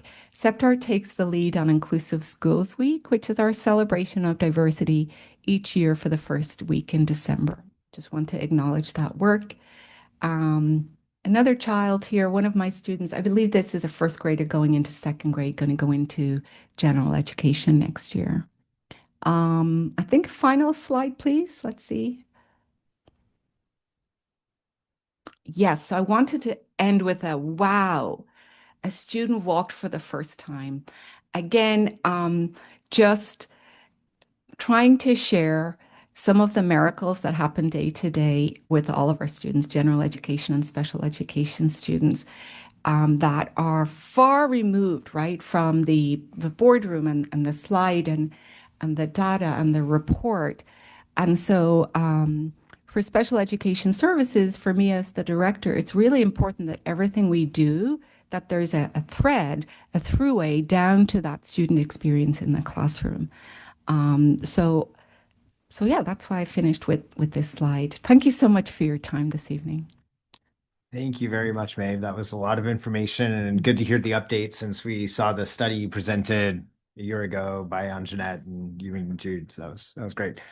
I'm going to flip to the trustees to see if you have questions for Maeve or just comments or discussion items that you want to share. I'm going to start with David Weekly. And there we go. Threw me under the bus. Babe, thank you so much. Love this comprehensive update. It's great how much thought and care gets poured into this. I think I've asked this question in a couple other forums. So I'm just curious, what do you believe, based on what you know now, are some factors that lead to our district having a much higher percentage burden of students that are classified as special ed versus nationwide or statewide? The percentages seem markedly higher.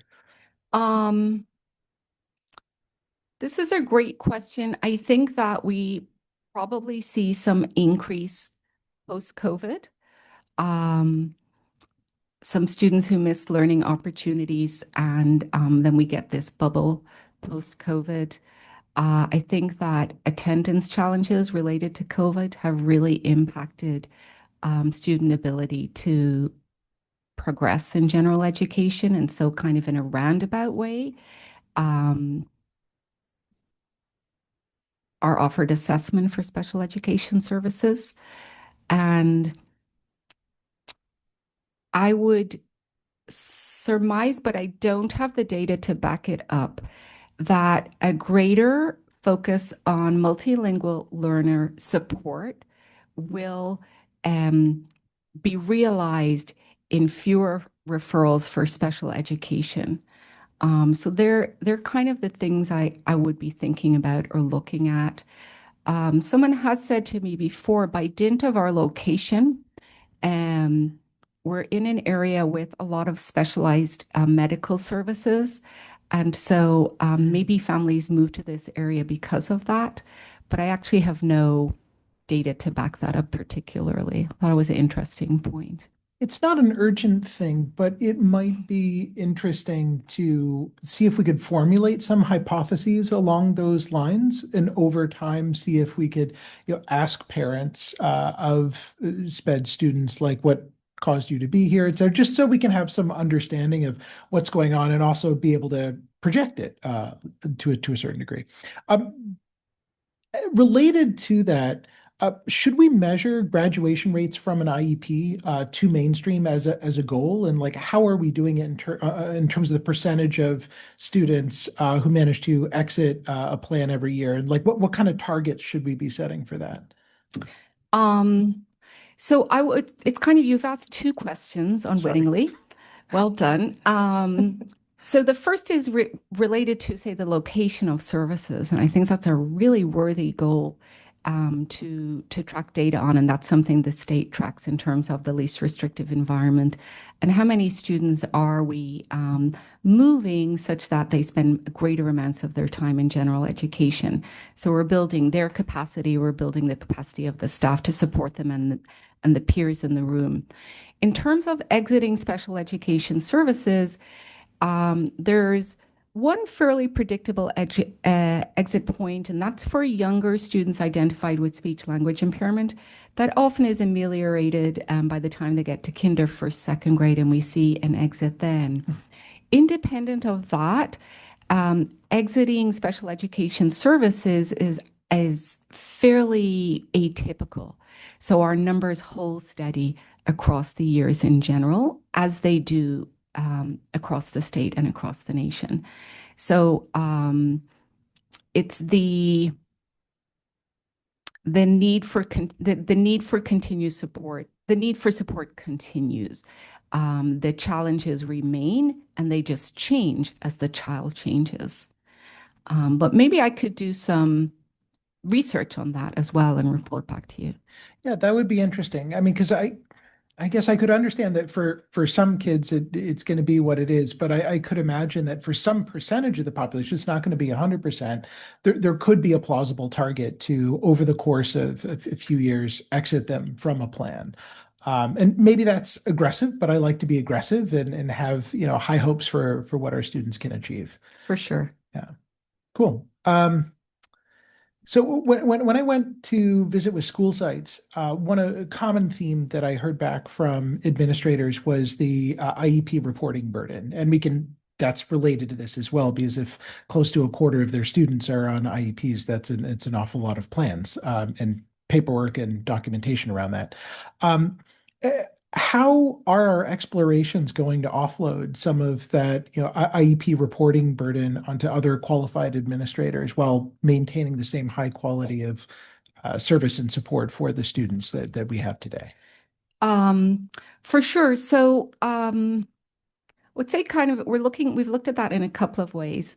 The first really basic thing is the agenda and the time assigned to the agenda. So I move the meeting along in an efficient manner. It seems like such a simple thing, but that's something we've looked at recently and said to all staff that this is going to be an expectation moving forward.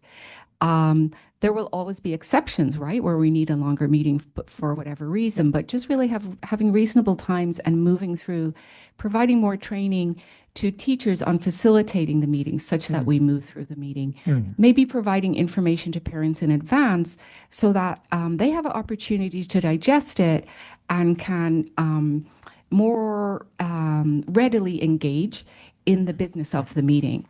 In terms of the and then the other thing is, we are in a pattern of having an IEP meeting for an hour, which we might call a part one, and then reconvening for part two, part three, and so on and so forth, which is absolutely necessary some of the time, but not as much as we are doing that. So again, looking at efficiencies, because the scheduling, the logistics are so challenged. In terms of working with our administrators, who I have to say turn up to every meeting. They're so amazing and so committed to being there. We have talked with them about the greater efficiency in terms of scheduling of meetings, which they are all on board with and all agree with. We can technically have a designee at a meeting, right? It just has to be someone who can speak to what the meeting is about. And we have developed a training that we can provide to anybody identified to fill that role. So it's definitely something we're looking at. Yeah, just looking at the dotted lines, it's going to become pretty pressing because I know that next year a number of the different supports from the administrative side are going to go away, and so I think that's really going to make it pretty pressing for us to be as efficient as possible with these meetings, while again providing the level of required care and service.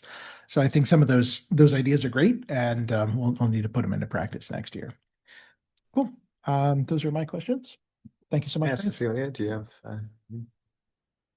I really don't have any questions. I really want to just say how I appreciate first of all, thank you for the presentation and just how you express about your staff. I mean, again, beginning from all the paraprofessionals to the certificated staff, how you're incorporating and really taking into consideration what they said, including even one of the persons that you weren't really sure, and I forget because I didn't write it down. So I just want to say I appreciate that. I know with special ed, there's, a lot of work that, again, from the teacher to the psychologist, all the work that takes place to assist the student and serve them well. Again, there was so much information as you were going along. I know that there's a lot of improvements. I do appreciate the update on this. Obviously, we haven't heard about, settlements. And so that tells me that we are doing a good job here in Redwood City. So I just want to say thank you so much. And I hope that your staff does know that you do appreciate them. So thank you so much. Thank you. Thank you. David? I'll echo all of the things that have already been said, but really, I think as you alluded to, I'm one of the newer trustees, so I was not here for the original report, but found it super, super interesting going through the report, which maybe goes to, but it was a great report, very informative, particularly the pieces about the way in which special ed is funded. So at least my interpretation is, as you've noted, right, irrespective of the reasons why we have higher than average special ed populations, we have to meet these needs, right? So that takes up resources. And so in some ways it feels like we are being asked, or you are being asked to do more with less. So I just want to acknowledge that and say, really appreciate it. And the voiceover to accompany the slides that summarized all the work have been super helpful. And I really appreciate the even the anecdotal pieces, right, to tie to the narrative, not just looking at the numbers and the words, but to hear all the work there. So I want to express that appreciation. The only question that I did have was on the piece of the in-housing, certain of the staff. I think there's a chart that you put together on the slides that shows the different rates over time. The only one that seemed to be kind of a little bit stuck is, or I don't know if stuck is right, but relatively stagnant. And then an increase in contractor was the para educators. And I think my understanding is that, I mean, please correct me if I'm wrong, but is it because a lot of our para educators, there's kind of an additional bilingual requirement where it makes the search process a little bit more challenging, or just love to hear a little bit more about that piece. No, I wouldn't say particularly that is the reason. I think it's the current job market, probably in San Mateo County. The board did approve a raise for paraeducators, I believe, last year. That has made a significant difference. We have some good, when people join us, they stay. So we have some pretty good retention among our paraeducators. We have worked closely with HR and a particular agency who we're hoping that the people we contracted and we know well will now roll over into being district employees. That was part of the contract with that agency. So I'm not, the other thing that I think has been a significant improvement, and I don't have those numbers. There are maybe vacant positions where nobody is in them. So we really are fully staffed right now, even though some of those people are contractors and we're looking forward to them being district staff. It feels great that we have the staff that we need. Okay. All right. Thank you. You're welcome. Jennifer?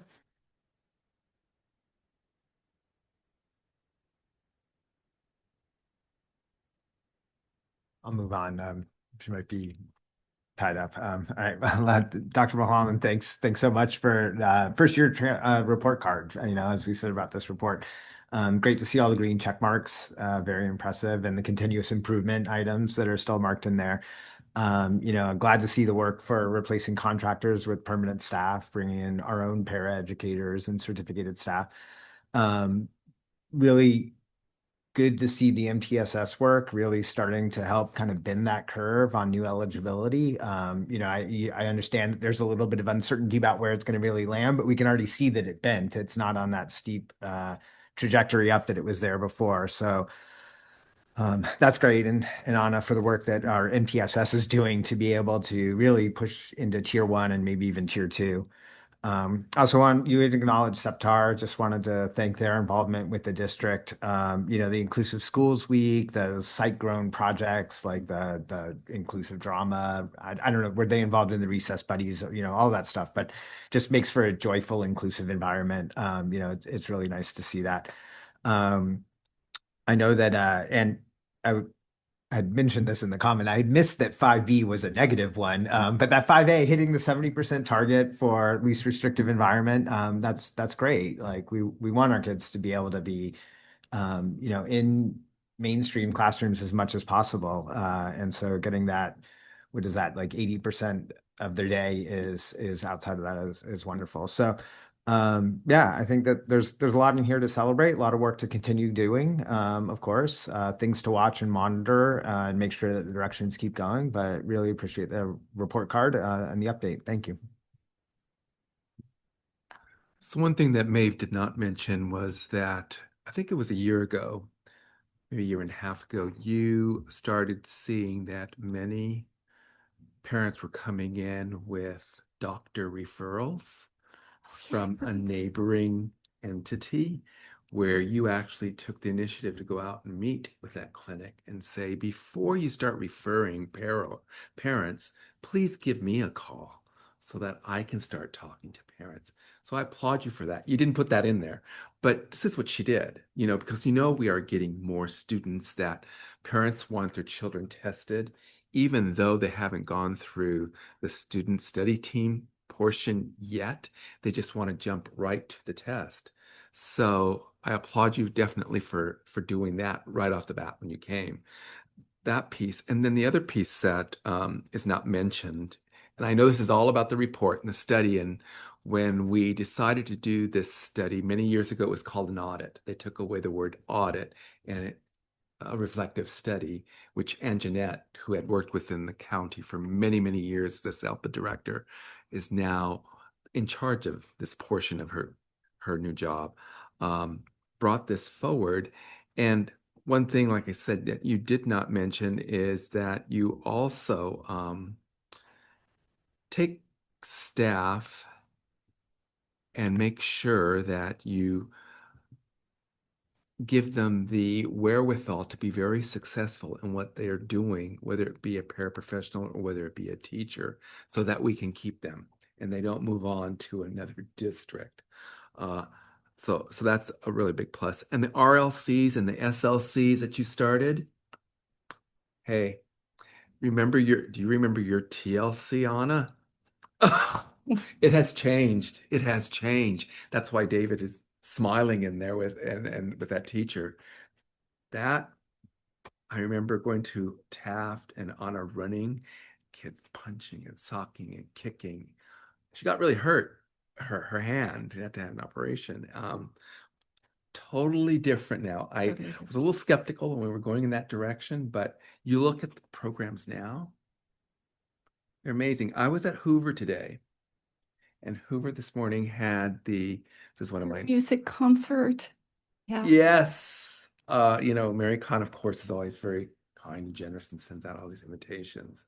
And all the special ed kids, I should say the SLCs, along with Mary's class, the Peninsula Symphony has a music program that they've been participating with the students of the special needs students at that school for the last couple of years. What an amazing job. Yeah. And to get those kids to get up and sing solos. I mean, it's only for a couple minutes, and as a group. And we've got our most medically fragile kids there that are participating. They're in wheelchairs. I'm sure you've all visited, right? They're in their wheelchairs or their walkers, and one's even kind of laying back quite a bit, kind of like similar to a gurney, but it raises up and down. An amazing job for 35 minutes.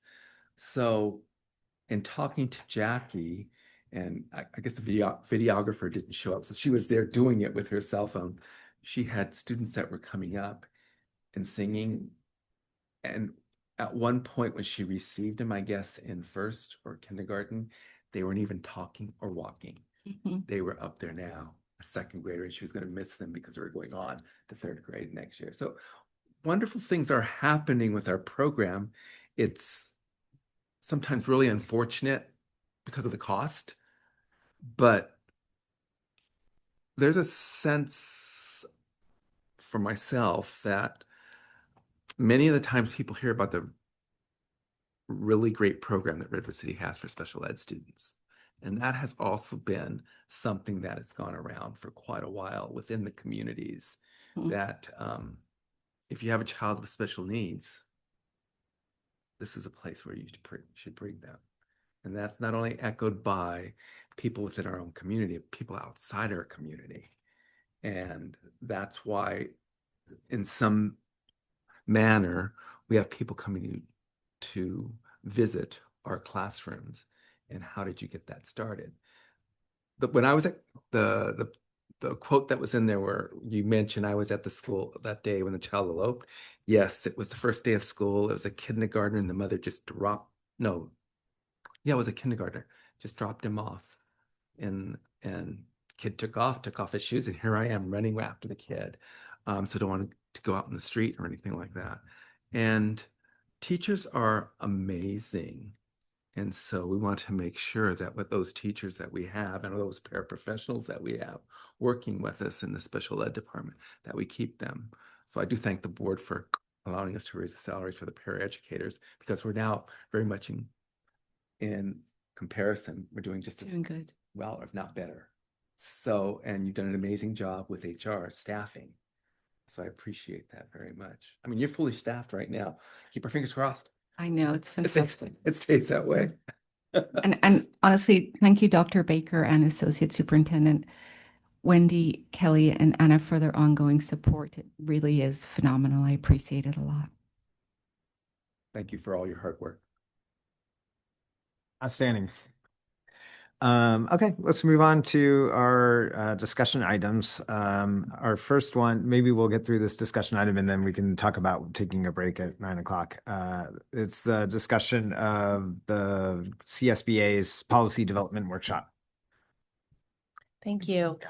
So it's always a pleasure meeting with the Board Policy Committee. It's quite a lot of fun as we work through the handful of ones that we can get to each month. But upon reflection, there was a discussion about trying a new method that is listed here tonight, where Gamut offers a workshop style opportunity to really take a deep dive on all of the board policies, bylaws, exhibits, and then ARs for kind of a mass approval. So it's a different idea than what we've been doing. Dr. Baker did this work in 2010, so that's why many of our board policies are from 2010.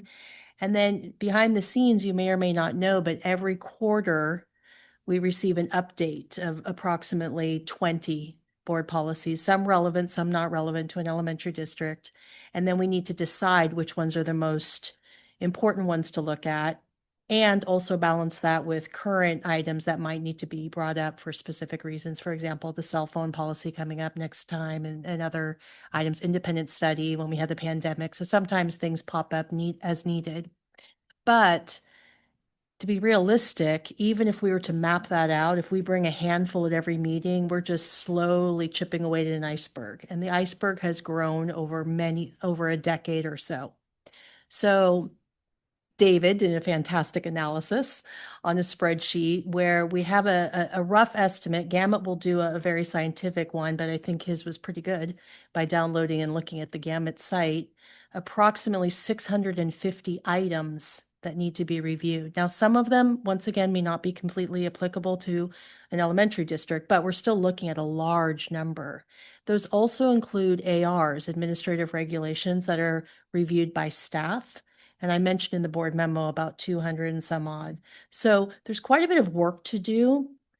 This is a great idea, but I reached out to Gamut because I wanted to talk through what some of the process is for this type of work, because it seems sort of insurmountable. However, what I've learned, and I asked some of my colleagues up and down the peninsula, that essentially what happens is that Gamut does a review of all of the applicable board policies, exhibits, board bylaws, and ARs, and sets a meeting with the board policy committee and district staff for approximately 3 days. Now, that's their estimate without diving into our particular circumstance. So that might be, plus or minus a few days, considering the number. And then over a 3 to 6 month period, so this entire process is 3 to 6 months, where we meet with Gamut in a room with provisions, and then we really look at all of these items as a board policy committee, and then essentially they are curated into a book of all the items that need to be updated and given to the board for a review and approval over a 2 meeting period, the first readings and the second reading. But you're essentially getting a lot. So when I reached out, we've been playing phone tag a little bit, and I saw Mike had some good questions. Thank you. I didn't get those answered by Gamut, but will, and I'll get back on this because this is just a discussion item tonight. How many staff hours? A lot. So I think that 3 to 6 month time period is pretty reasonable, where after looking at the board policies, spending these days and days reading through things, making sure they're RCSD applicable, because 95% of the time we go with CSBA's recommendation, but there is some nuances. And then the administrative regulations are the heavy lift really for the staff. They have to, of course, see the proposed board policy, but then they have to say, what will that look like in reality? And of course, it would be divided up by department, right? Student services, HR, ed services, business, etc. So that's where the 3 to 6 month window comes from, is that sort of heavy lifting in between. And then whatever is determined is brought to the board for approval. Because at first I thought, oh my goodness, we're going to take 20 here, 40 there. There's just, how it is at these board meetings too. I mean, we have a handful tonight, and it seems like a lot of reading too. So that is what they propose. That's also what other districts have done, that they just used that process as the most efficient of a laborious process for this consideration. That being said, once that process is done, we still have our quarterly updates. So we're back to that, the 5 a meeting or what have you. So that's not going to go away, but it's essentially regrouping and having a mass approval and then starting fresh again, similar to Dr. Baker did in 2010. And that wasn't even electronic. I can only imagine the mountains of paperwork that you had physically. So that's what I've learned.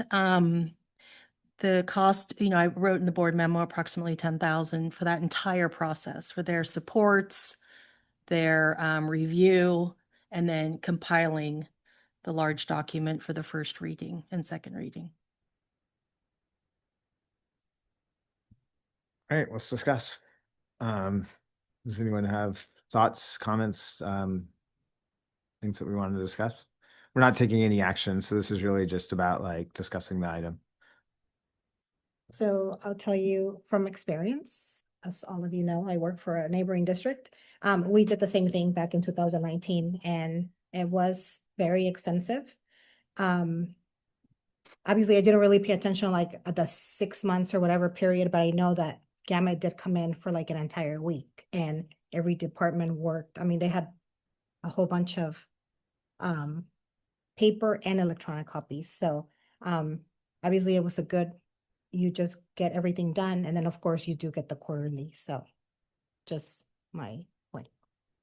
So is that it was a positive experience or? It was a positive experience. It was a positive. Yes. I mean, I don't know yeah, for sure. I think there were some from like 1997 or something like that. And then they updated. Yeah. So it was way overdue. Yeah. Did David, yeah. I'll just, I mean, obviously it's partly here because we've talked about it in the policy committee, but I do think it would be helpful to have this. I think there's a separate question of when and how. Obviously there's quite a few things that the district has its hands full with over the next couple of months, probably. So I think that's something that should be figured out collectively, but I think it would be good to revisit a lot of these policies that are 10 plus years old to make sure at the very least that we're in compliance. But then too, obviously, like, you know, we should actually be using them and then making sure that we're doing what's best practice. David Weekly, nothing. Okay. Jennifer, I don't know if you're here, but I had to drop off. Okay, great. And then Dr. Baker, you've been through the experience before. Can you share? Prior to my time, and this is, you know, when I was a school site administrator, there was a person that was their only job here at this district, to do policies. Right. And policies were coming. Well, at the time I wasn't at the district office, but we would get them, and like every board meeting, there were policies coming, and she kept it up to date. And I think it's back probably 2 superintendents ago is when that ended. And then it got dispersed out to different people. And then when I came to the district, I got it. And it's hard to keep up. You have not only your regular responsibilities, but this is another one on top of it. And to just keep going and making sure that they're updated in a timely fashion. I would say I would go with it. I definitely would. But as David said, we need to think collectively what's a good time to do this, because we're coming to a time now where school is ending and then we're ramping up for the next school year. So I'm all in favor for it. Definitely. Yeah, I mean, it strikes me as a good idea, like particularly since some of them are like 15, 16 years old, haven't been updated. I don't even know if they're really applicable to the district anyways, but really the question in my mind would be when, you know, is like right now the right time? Maybe not. But Well, I think it would be the board policy committee and Gamut doing some heavy lifting at the beginning. yeah. But then the disbursement out to the departments, you know, in a perfect world, the summer, but I don't think we could pull it together for this summer. Right, So right. it would be over the course of multiple months in the fall. Or do it next spring and have it run into the summer then if that's the actual right time. Like I don't feel like it's an on fire kind of thing that we have to get done immediately if we said that would be the best time. So I just think there's a little bit of flexibility in the timing if we wanted to come into that.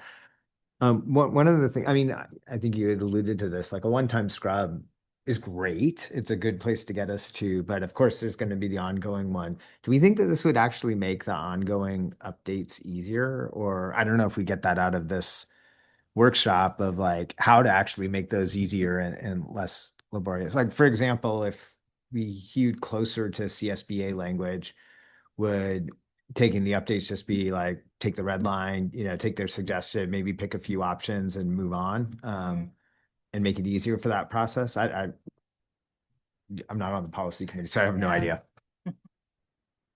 I'd be curious for Wendy's perspective. My view is kind of yes, in that I think the quarterly updates they can be a decent number, but over, you know, it's a 3-month period, or yeah, 3-month period, right? So I think if we get in the habit of like going through it regularly, it should be something that upkeep is relatively doable. But we have quite a backlog right now, which is what I think is making it Yeah. very challenging. I would agree. I think we need to get up to date. It just seems like the right thing to do. I mean, we have things from 2010, 2014. I mean, just there's a lot of work there. I think perhaps having the board policy committee meet more than once a month would help, because sometimes just the way the timing works to get our memos to Evelyn and so forth, we miss these meetings and so forth. And so it appear to be like 2 meetings before we bring another one. So I think meeting a little bit more often might be better if we can manage that. So that would help. And then probably bringing, about 5 to each board meeting, Yeah. I would imagine, if there's only 2 a month.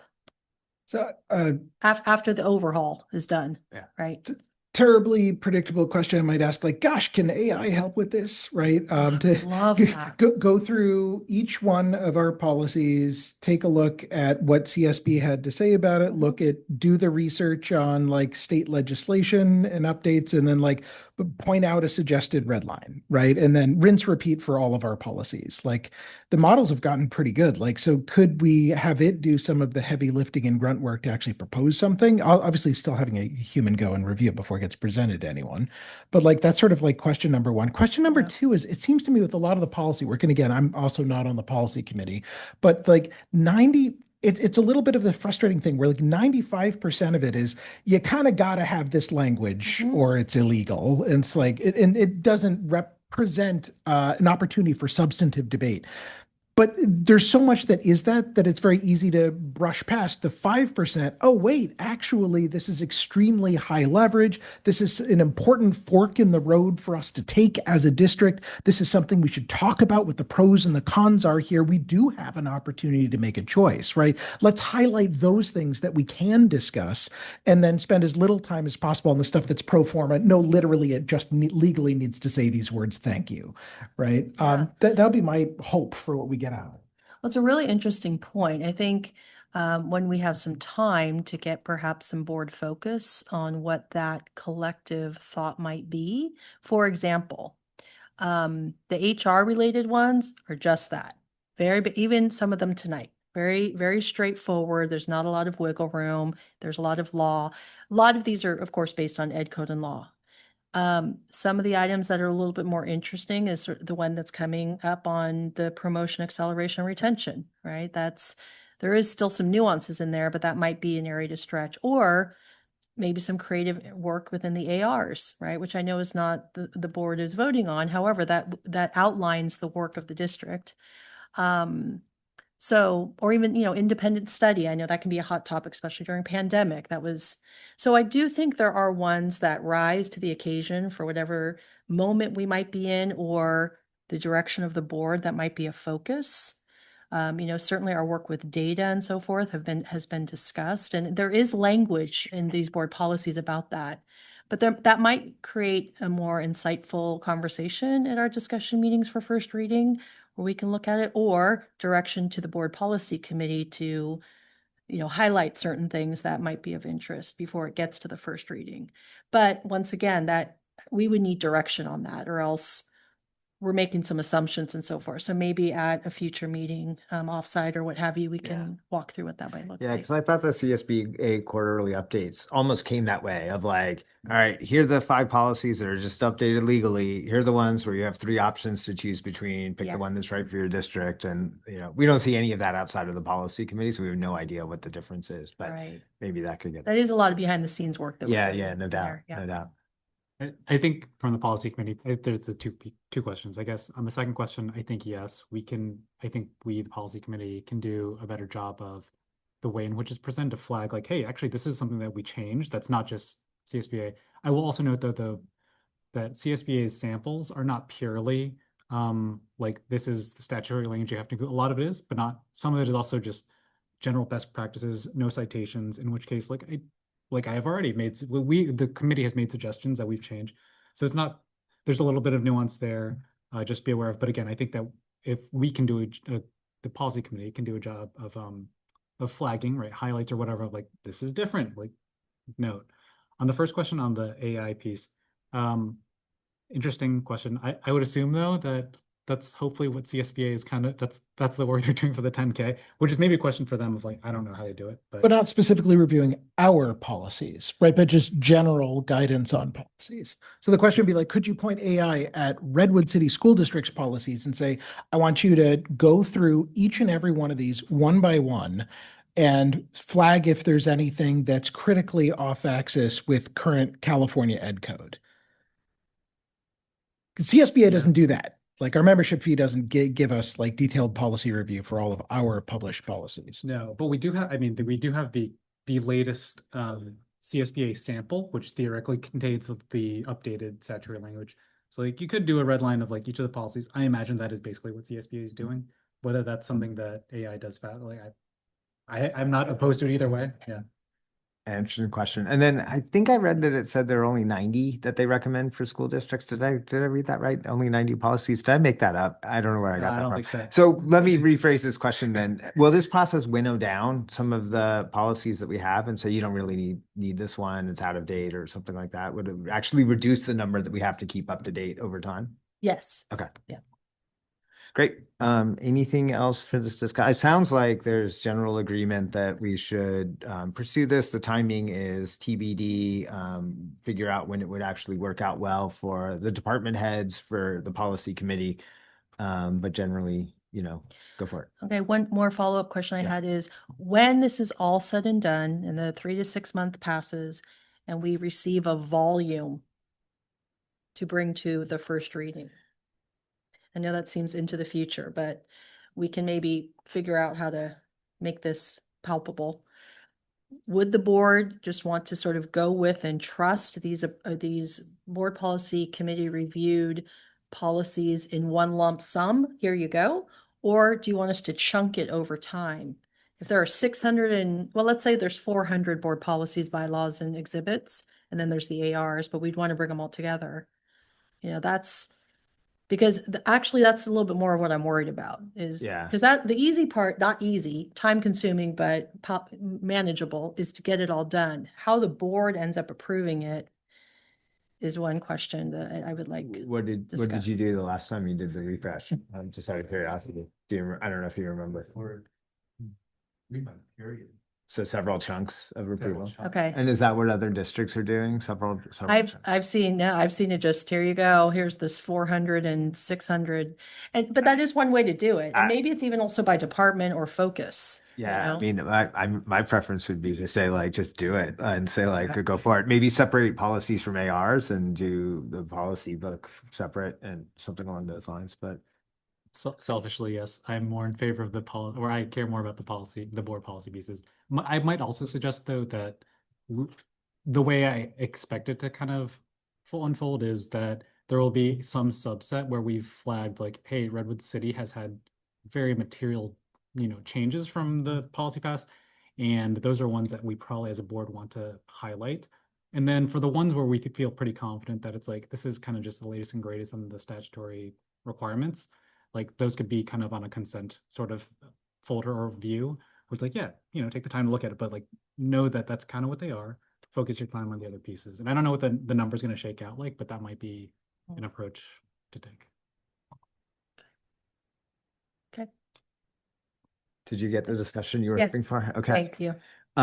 Great. Then before we move on to 13.2, we normally offer a break at 9 o'clock. It's now 9:15, almost 9:15. Do people want a few minute break, or I'm looking around the entire table, not 30-second stretch. Stand up. No. Do you wanna, does anyone, no, good, keep going?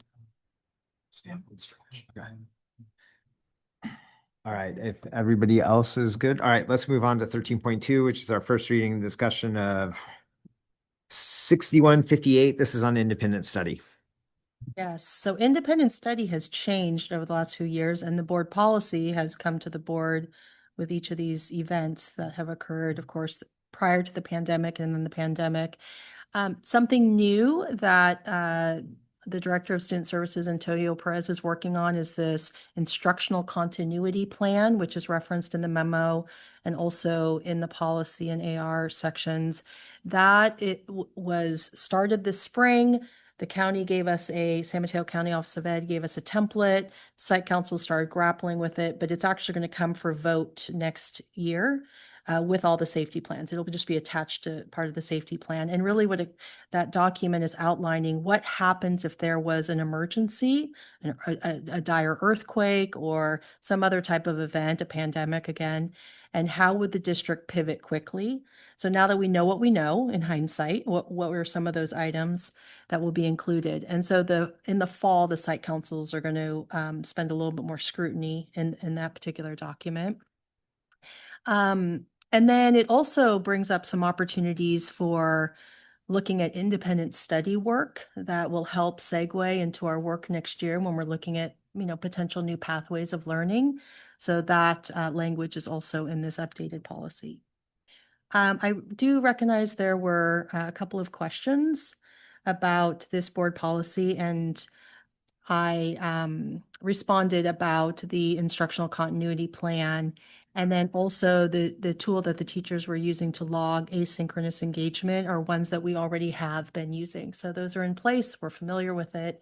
There might be some updates on nuanced trainings, of course, but that wouldn't be really difficult now that we know what we know with the pandemic. We had some practice runs. Any additional questions or comments about this policy? Yeah, it's a discussion item. Anyone have questions, comments? No, the change to 16 days though seems like really smart legislation. It kind of like gives you 3 weeks plus one before you have to get into this kind of over-regulated regime. So I thought that was kind of a good change, that came into it.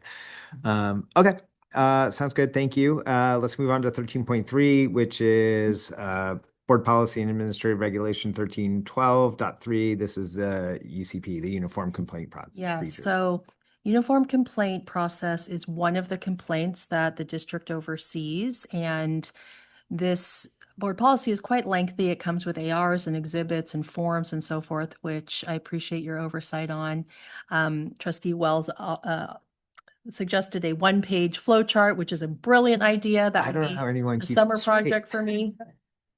So I oversee these complaints, and Antonio focuses on student-to-student bullying and things like that, but I oversee all of them really. Title IX has also morphed into UCP, so that is an important note based on changes in the law last year. So anyway, there is a whole complaint process. There is a log that's kept. I have a binder that's organized with all the responses to the parents and everybody involved. The principals have also been trained. So what happens is when there's a complaint that comes in, they call me and we walk through all the parts that are happening. Who's the investigator, who's the decision maker, and all of these pieces that go with these complaints. UCP is primarily about harassment, discrimination, some of the big ticket items. 97% of our complaints are complaints against district employees. I didn't like that the principal told me I couldn't park in the red zone, off with their head. I'm kidding. Everyone's working out really nicely. But those tend to be some of the items that happen, not these larger discrimination harassment topics. However, when those do come up, we have a very straightforward, rigorous way to make sure that the investigations are happening and the responses happen in a timely fashion. So those were a couple of the questions from this particular item. Questions, comments? Support checks. Yeah. No, I mean, it's complicated, right? Of which one has to go through. Nice to see SB 153 language coming in, and this one and some of the other policies too. So, they're very, very reactive to that. So, all right, cool.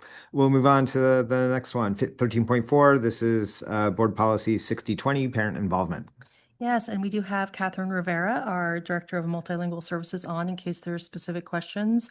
But this board policy is one of very few board policies that read like an administrative regulations. It's a little bit annoying, I'm not going to lie, but the guidance that we received from federal program and monitoring that happens every few years were very rigid about how this particular policy was written. And so that is why it reads that way. I just wanted all to know. And there were some great questions that were asked about this policy in advance. So I know those were noted. Is there any additional questions that we can help answer? Additional questions or comments? I'll just note that I very much appreciate Wendy and Catherine for walking me through this one in particular. As Wendy noted, it reads very, very differently, and I would say confusingly, frankly. But I have heard all of the efforts to kind of work with the daughters to make it a little bit more usable. And, there's just challenges on that front. And I think sounds like everyone, including myself, has tried to push on that front. But we are where we are, and hopefully we still get the content that we need to, but just wanted to express appreciation. And federal program monitoring's 3-year cycle. So, okay. So we're getting towards the end of the policies that have to get updated from that cycle, and we'll have a couple of years until we do it again. Okay. Great. No other questions or comments. We're going to move on to 13.5, which is Board Policy 1312.2. These are other complaints. These are complaints concerning instructional materials. Right, and this is the ability under the Williams Act, which is another type of complaint surrounding teacher misassignments, facilities, or curriculum or instructional materials specifically. That would allow a parent to actually complain about the instructional materials as a concern about unlawful discrimination. So this is new. However, very appropriate. When we choose curriculum, this would be taken into account clearly before it's brought to the board with Honest Team. So, but it is a new item. Great. Questions, comments? Perfect. We want inclusive curriculum, so that's great. Last one in our discussion items, 13.6. This is Board Policy 0450. This is a comprehensive safety plans. And I alluded to the information about the instructional continuity plan and the other board policy, but there were some great questions that were posed regarding subgroups and data and how that's reported. The administrative regulations breaks this down more so, but the board policy is a little bit more vague, but the assumption is that we're meeting the needs of all students. So if a student in a wheelchair, for example, we were speaking about that, needed extra support in a safety concern, clearly we would move forward and assist in that regard. And part of the training at a school site is to work through all of the students that are there and what the needs might be in an emergency, an evacuation or what have you. I also do want to point out there was a question about how students can be empowered to raise concerns about safety at their own site. And one of the items that Director of Student Services, Antonio Perez, started this year is a platform called Stop It. And it's an anonymous reporting system. So it's being used at 4 locations, 4 of our school sites, for students to share concerns, and he's gathering data on that. So any questions or comments about this board policy or AR? Yeah, I mean, that was my main one. It was kind of interesting that the policy didn't actually talk about anything that the memo talked about. It was all in the ARs for this one around the subgroups and stuff, but everything was addressed there. So any other questions or comments? No. Okay, so we've made it through our discussion items. We'll move on to the consent agenda, and we'll pass all 6 items with one vote. I Can get a move motion? we approve the consent Is agenda. there a second? We will do roll call still, or additions? So Trustee King dropped off the call, so I think we can. All in favor? Aye. Okay, so now we're on to action items. 15.1, this is consideration of approval of multitudes as a dyslexia screener. It's late, so I will try. You guys have all seen this, so I'll try to get through it as quick as possible. So I do want to say Branya also is on the call, and Branya helped me and the committee through the committee with all of this and did a lot of research on the screener as well. We started last year and into this year, so it was a lot of information gathering. Again, this is one of our new policies that we have to put into play and needs to get adopted by July 1st of the new year. So we're lucky to be able to follow California Department of Ed had an adoption toolkit. So we really just followed this for our adoption process. It was very well outlined. All the counties are using it. And so was very easy to follow with our committee. There were 4 areas that we followed through the toolkit: developing the district lens, investigating, making the decisions, and the next steps. Really in developing the lens, we looked out to seek out parents and teachers from the K-2 staffing so that we could have a good group of individuals who, oops, I'm sure I probably make it the slideshow. Of individuals who would be actually administering the tests. We thought that was very important. So we also, on our first one, went through SB 114 and what it was and what is the purpose of the screener. So the purpose of the screener really isn't to diagnose dyslexia, it's to really provide us one more data point in our formative assessments to help our teachers inform our instruction. So it really will allow us to measure our students' progress, identify what needs they are, and enables our parents. One of the things that it comes with is the information has to be sent to parents in a certain timeline. And so we definitely have to plan for that as we are thinking about the process of as a rollout. But one of the things that we've been communication with Dr. McCullen was also talking about what does this mean in the long run as students continue to struggle with reading? What does that mean? So she's also working with her staff. What does this mean? So we've been really working in conjunction about the screener because we're not diagnosing dyslexia, but we're on the trajectory to looking for kids. So it does take time for us to do this. A screener from kindergarten, 1st and 2nd grade. So it's done every single year, okay? And it has to be monitored. So our universal screener, as it is, it's a quick assessment that targets very highly predictable future outcomes. So it takes about 10 minutes. So it's pretty quick. The state approved 4 of them that were Amira, M-Class, which comes from Dibbles, which has been around for many years. And then at UCSF had developed Multitudes, and then we had our Stanford Rapid War, and ROAR we were using here as part of the trial. So we were actually practicing with ROAR. But as you can see in our languages, as you know, Redwood City has a huge population of Spanish speakers. And so part of the screener is that we actually have to test kids in Spanish. We can't just say, we're going to test you in English. So if they're Spanish dominant, they must be tested in Spanish. So for us, automatically rolled out ROAR. We couldn't do that because that was just in English. So it really tapered down to the last 3, Amira, M-Class, and UCSF. So in our meetings with the committee, we really looked into, which just so you know, it was a very quick timeline. Literally right before we left on December break, they came out with the screeners and we were ready to go. We had met our team. We were ready to move forward with it, but we had to sort of back off because our timeline was like, we're going to do this in January, and the screeners were not available to us until end of January. So I'll push back our time a little bit, but it allowed us to be able to look at all the screeners as they came out and look at what we needed to do for our next steps and investigate. So as we were gathering information, Branya and I going to meetings at the county office, we were way ahead of the game. We really wanted to move forward, and I don't think the publishers are quite ready for us.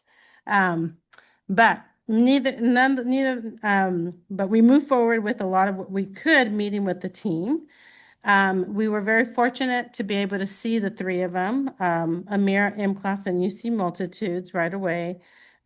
We had, like I said, we had teachers, and we had even reading intervention teachers who were on the trial, who were doing some of the trials. With Amira, all of these again are computerized.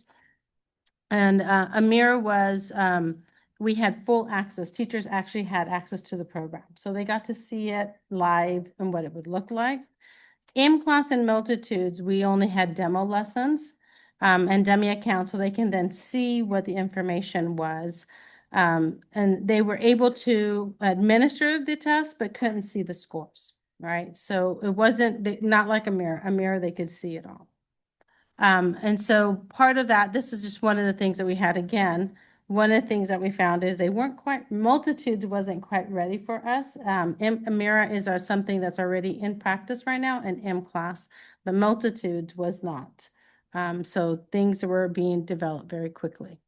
Again, we were very fortunate to have a number of teachers on our panel from kindergarten to second grade, both Spanish and English teachers. So they got to use the assessments, which was very important for us.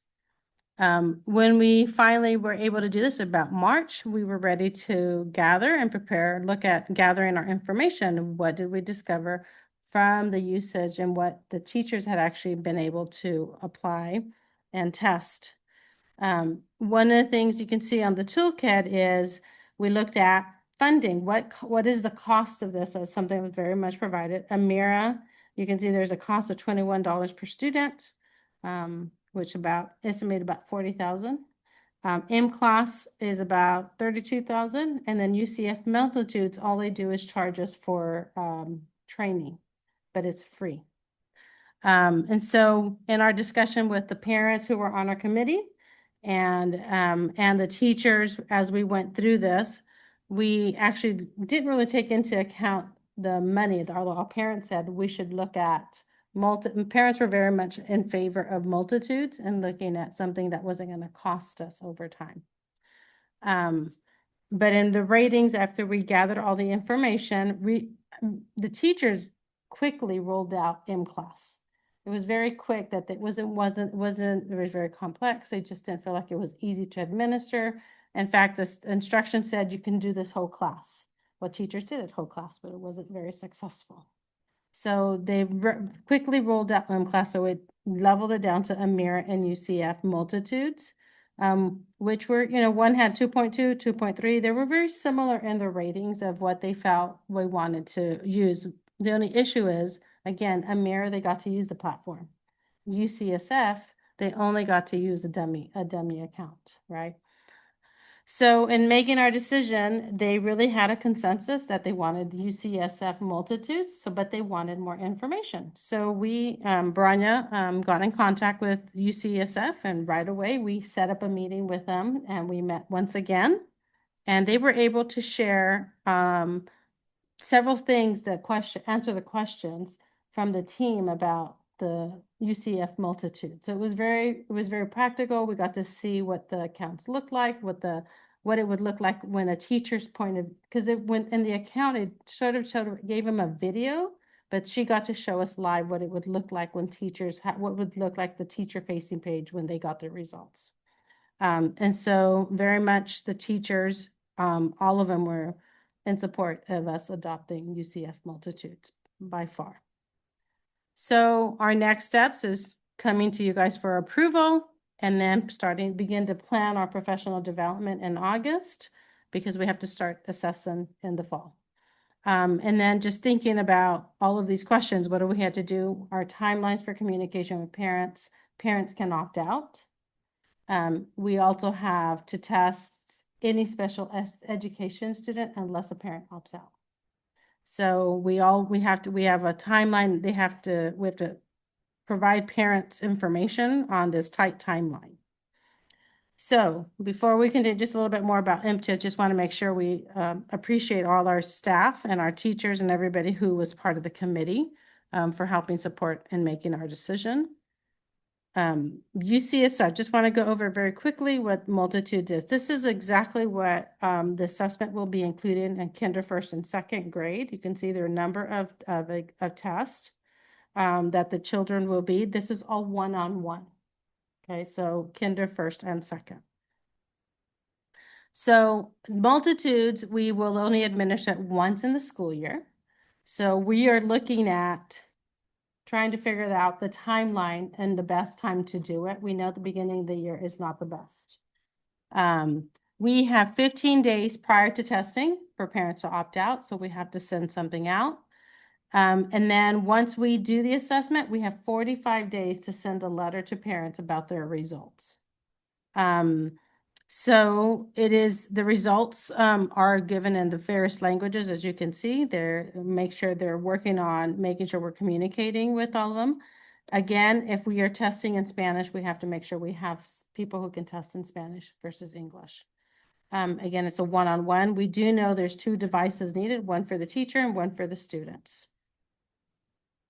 So again, we are looking into our professional development and our costs. We're working in trying to get that settled as to when we can do that. We're hoping to do this in August as we return.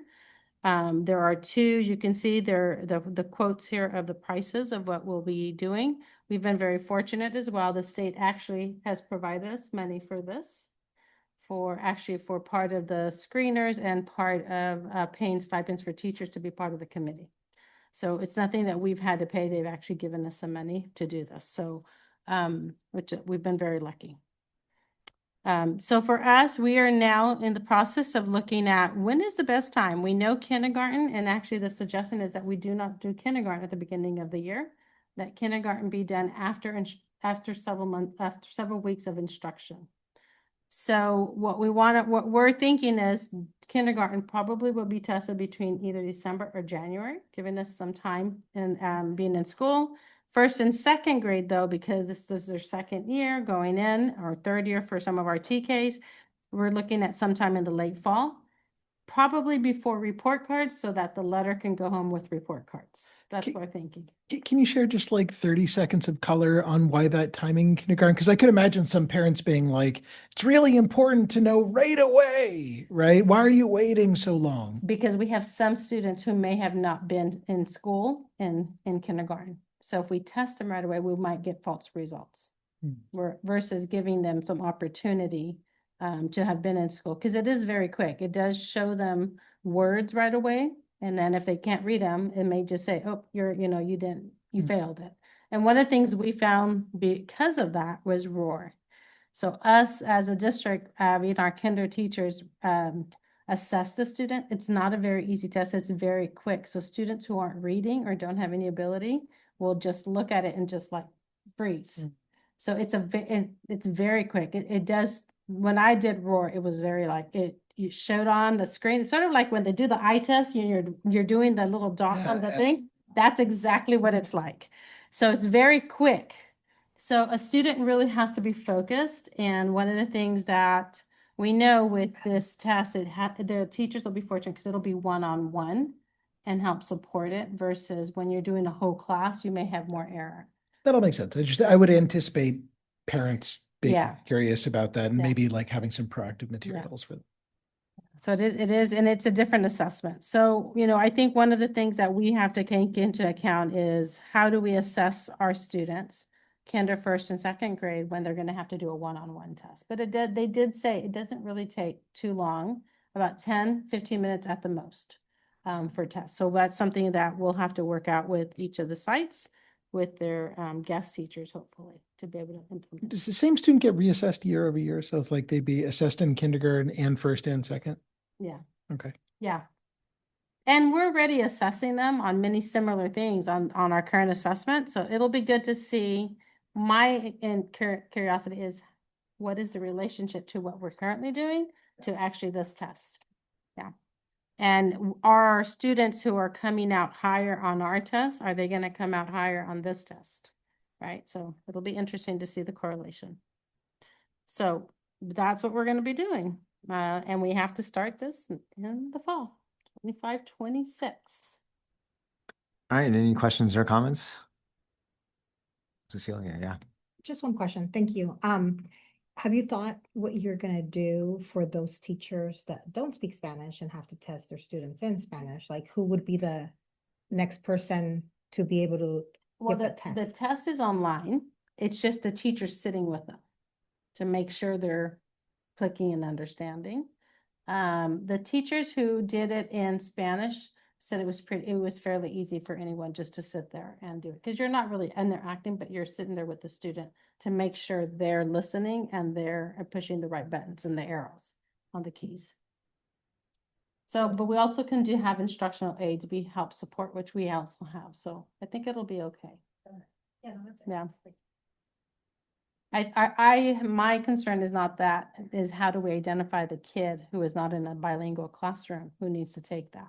That's a bigger challenge. So we really have to know what their home language is and what their home strength is if they're not in the bilingual program. So that we make sure we assess them in that language versus just not in English. Because I'm wondering, I mean, I don't know, when the letter goes out to the parents, because I know some parents say don't disclose it, like Spanish is their first language, because I don't want their kid to be tagged as an English learner, but they really are. I'm wondering if that letter could be like, this is very important, please let us know if we should test your student in Spanish or English. I know they have all these letters that they've given us for I have to go through, we haven't seen the letters, but I'm sure everything will be given out for an opt-out. We don't create it. It's something that will be given to us, I'm sure. So we'll have to look at that information from multitudes. Did you have questions? Not a question, but just a comment. And I know it's not really the point of this, but I found the presentation very helpful, just in terms of explaining the thought process. So thank you for pulling that together. That's all. Yeah. Thank you. Yeah, and I got a chance to talk with one of the parents that was in the committee, a parent that, you know, a child with dyslexia, and they spoke really highly of the process, that it was super inclusive. Really happy with the outcome and the recommendation. And me too. Something that's like free and bilingual, like it seems great. It seems like a really good gatekeeper. It'll be interesting to see what happens. And also how it informs instruction if any practices change as we do this more. All right, so we need to approve this. It's an action item. Can I get a motion to approve? I move we approve this. One second. All in favor? Aye. Aye. Oh, wow. Thank you, Anna. All right. Okay, now we're on to 15.2. These are the SIPSAs, and this is for our five schools with middle school: Hoover, McKinley, Kennedy, North Star, and Roy Cloud. Yeah, so again, you guys are the last five looking to approve the SIPSAs for the last five schools. Do we have questions on the SIPSAs? Not a question, just a comment. And I know that these are living documents, and this is kind of like the first step of it. And obviously, we're getting more test data, but just I'll say the same thing I always say, which is I'd love to make sure that we do get goals that are aligned with the LCAPs. And I know there's some work on just getting everyone on the same page, but would love to get to that point. Yes. Thank you. Any other questions or comments? Okay, well, thanks to the administrators and the school site councils and the district office for helping to put these together. You know, they're pretty lengthy documents, you know, per school. I mean, about 30, 35 pages. Some of it's just template, but a lot of it is really nuanced to each of the schools. So really appreciate that work that they're all doing there. These also need to be approved. And so can I get a motion to approve? I'll move to approve the SIPSAs. Seconded. All in favor? Aye. All right, aye. And lastly is the approval of the personnel report. Wendy. Just any questions? It's customary to bring this quarterly or so, and so it outlines the resignations, retirements, and different situations. There was a couple questions about the large number of resignations, and I replied that with our international teachers, there is a percentage that do need to have a temporary contract. And so the format for that is signing a temporary contract, the board releases in March, and then we show that the resignation happened, and then we rewrite the contract again. So it's just part of the process, and also with our through the visa partners, that's how it works. So there was a much larger number, about 17 that fell in that category. And then our guest teachers, they're in the same boat in the sense that they have a temporary contract for 1 year, it ends, and then we rewrite another one. And most of them are staying with us, and most of our international teachers. So it's more of a formality, but it did show an elevated number. Any other questions or comments about the personnel report? Yeah, that was my major question. It seemed larger than normal, so I just wasn't sure. Thank you. Any questions, comments about the personnel report? All right, this is also an action item. So can I get a motion to approve? I'll move to approve the personnel report. Seconded. All in favor? Aye. Aye. Great. Abstain. Okay. We're on to board and superintendent reports. David Lee, do you have anything to report? Attended the Health and Wellness Committee with Trustee King and Superintendent Baker also. Okay, just us then. It was good to get updates on all the partner organizations and all the things there. Then I also I was able to get out to Kennedy for a quick site visit and meet with Principal Leonardo, which was great just to get on campus. Obviously, there's a lot going on there so quick, but good to see the site and talk a little bit about what's going on. Cecilia? I attended Redwood City Together meeting, and the last DLAC meeting here at the district. Nothing from Dave Weekly. I don't really have anything to report. I don't know about you, Dr. Baker.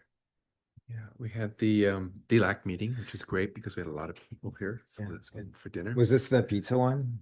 It wasn't pizza. Oh, it wasn't pizza. It wasn't pizza. We had really great. It was from La nice. Coneta. Yeah, in San Carlos State. It was great tacos and rice and beans and great presentation that Catherine had done. Good questions, very good questions, and good comments from parents on how they really need to move this group forward and get more people involved in the educational process, and to really come and discuss what your feelings are about your child's education and how to move it forward, and that all voices need to be heard. I thought it was a great night for parents to really tell other parents, you need to bring other people to these meetings. Yeah, and so there was this one lady that was saying she's making it like her goal to get more people involved, because it's been like that. And I mean, as I've told you guys before, there's been meetings where, only 2 or 3 people show up, and it's like, what happened? There's 12 schools. We should have at least one representative. So this time around, I forget, I didn't count them, but I think there was like 9 represented. And more students actually came in with their students. So. And then we had the stakeholder meeting for AB 3216. We did the Spanish one at Hoover School and had about 30 parents there to discuss the policy and how we're going to move that forward, gave information to Wendy.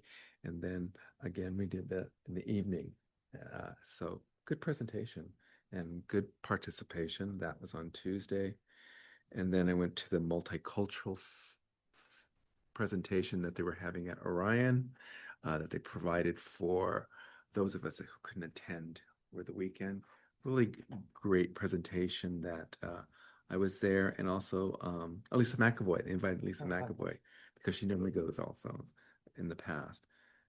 That took place, and then what else? What was this other? Oh, come on. Wendy and I both attended the Kennedy ELA enrichment meeting, which Chandra and Katie Murphy did an outstanding job of presenting to parents who came to the meeting. And if you did not come to the meeting, for those parents who were invited, she went the next day and sent them the presentation along with a letter. If you're interested, please sign, even though we're still waiting for CAS scores for 5th grade. But it was a very good presentation by both Chandra and Katie Murphy. That's it. And I already mentioned about the musical. Right. Yeah, you did. You mentioned that one earlier. Okay, we got some information about the San Mateo County Investment Fund for April. Questions, comments? All right, let's move on to correspondence. I got one letter from the San Mateo County Office of Education. They reviewed the second interim report for the current fiscal year, and the county superintendent concurs with positive certification with just a few comments. Did anybody else have any correspondence that they wanted to share? And I actually got one for the first interim a while back. I just forgot to report on that one, so made sure I got this on this time. No other correspondence. Great. Let's I think we were all in receipt of a email about curriculum coverage. Yep, so just want to call that out. Yeah, I think we all saw that. Yeah. And I got another one just to myself today, this evening, I should say. Okay. So I'll follow up on it. Okay. ECCUO. Okay, great. Other business items, possible suggested items for future agenda? I don't think we have any to discuss. Board meetings calendar. I don't think there's any changes to the calendar. Then we're on to adjournment. Can I get a motion to adjourn? Move we adjourn. All in favor? Aye.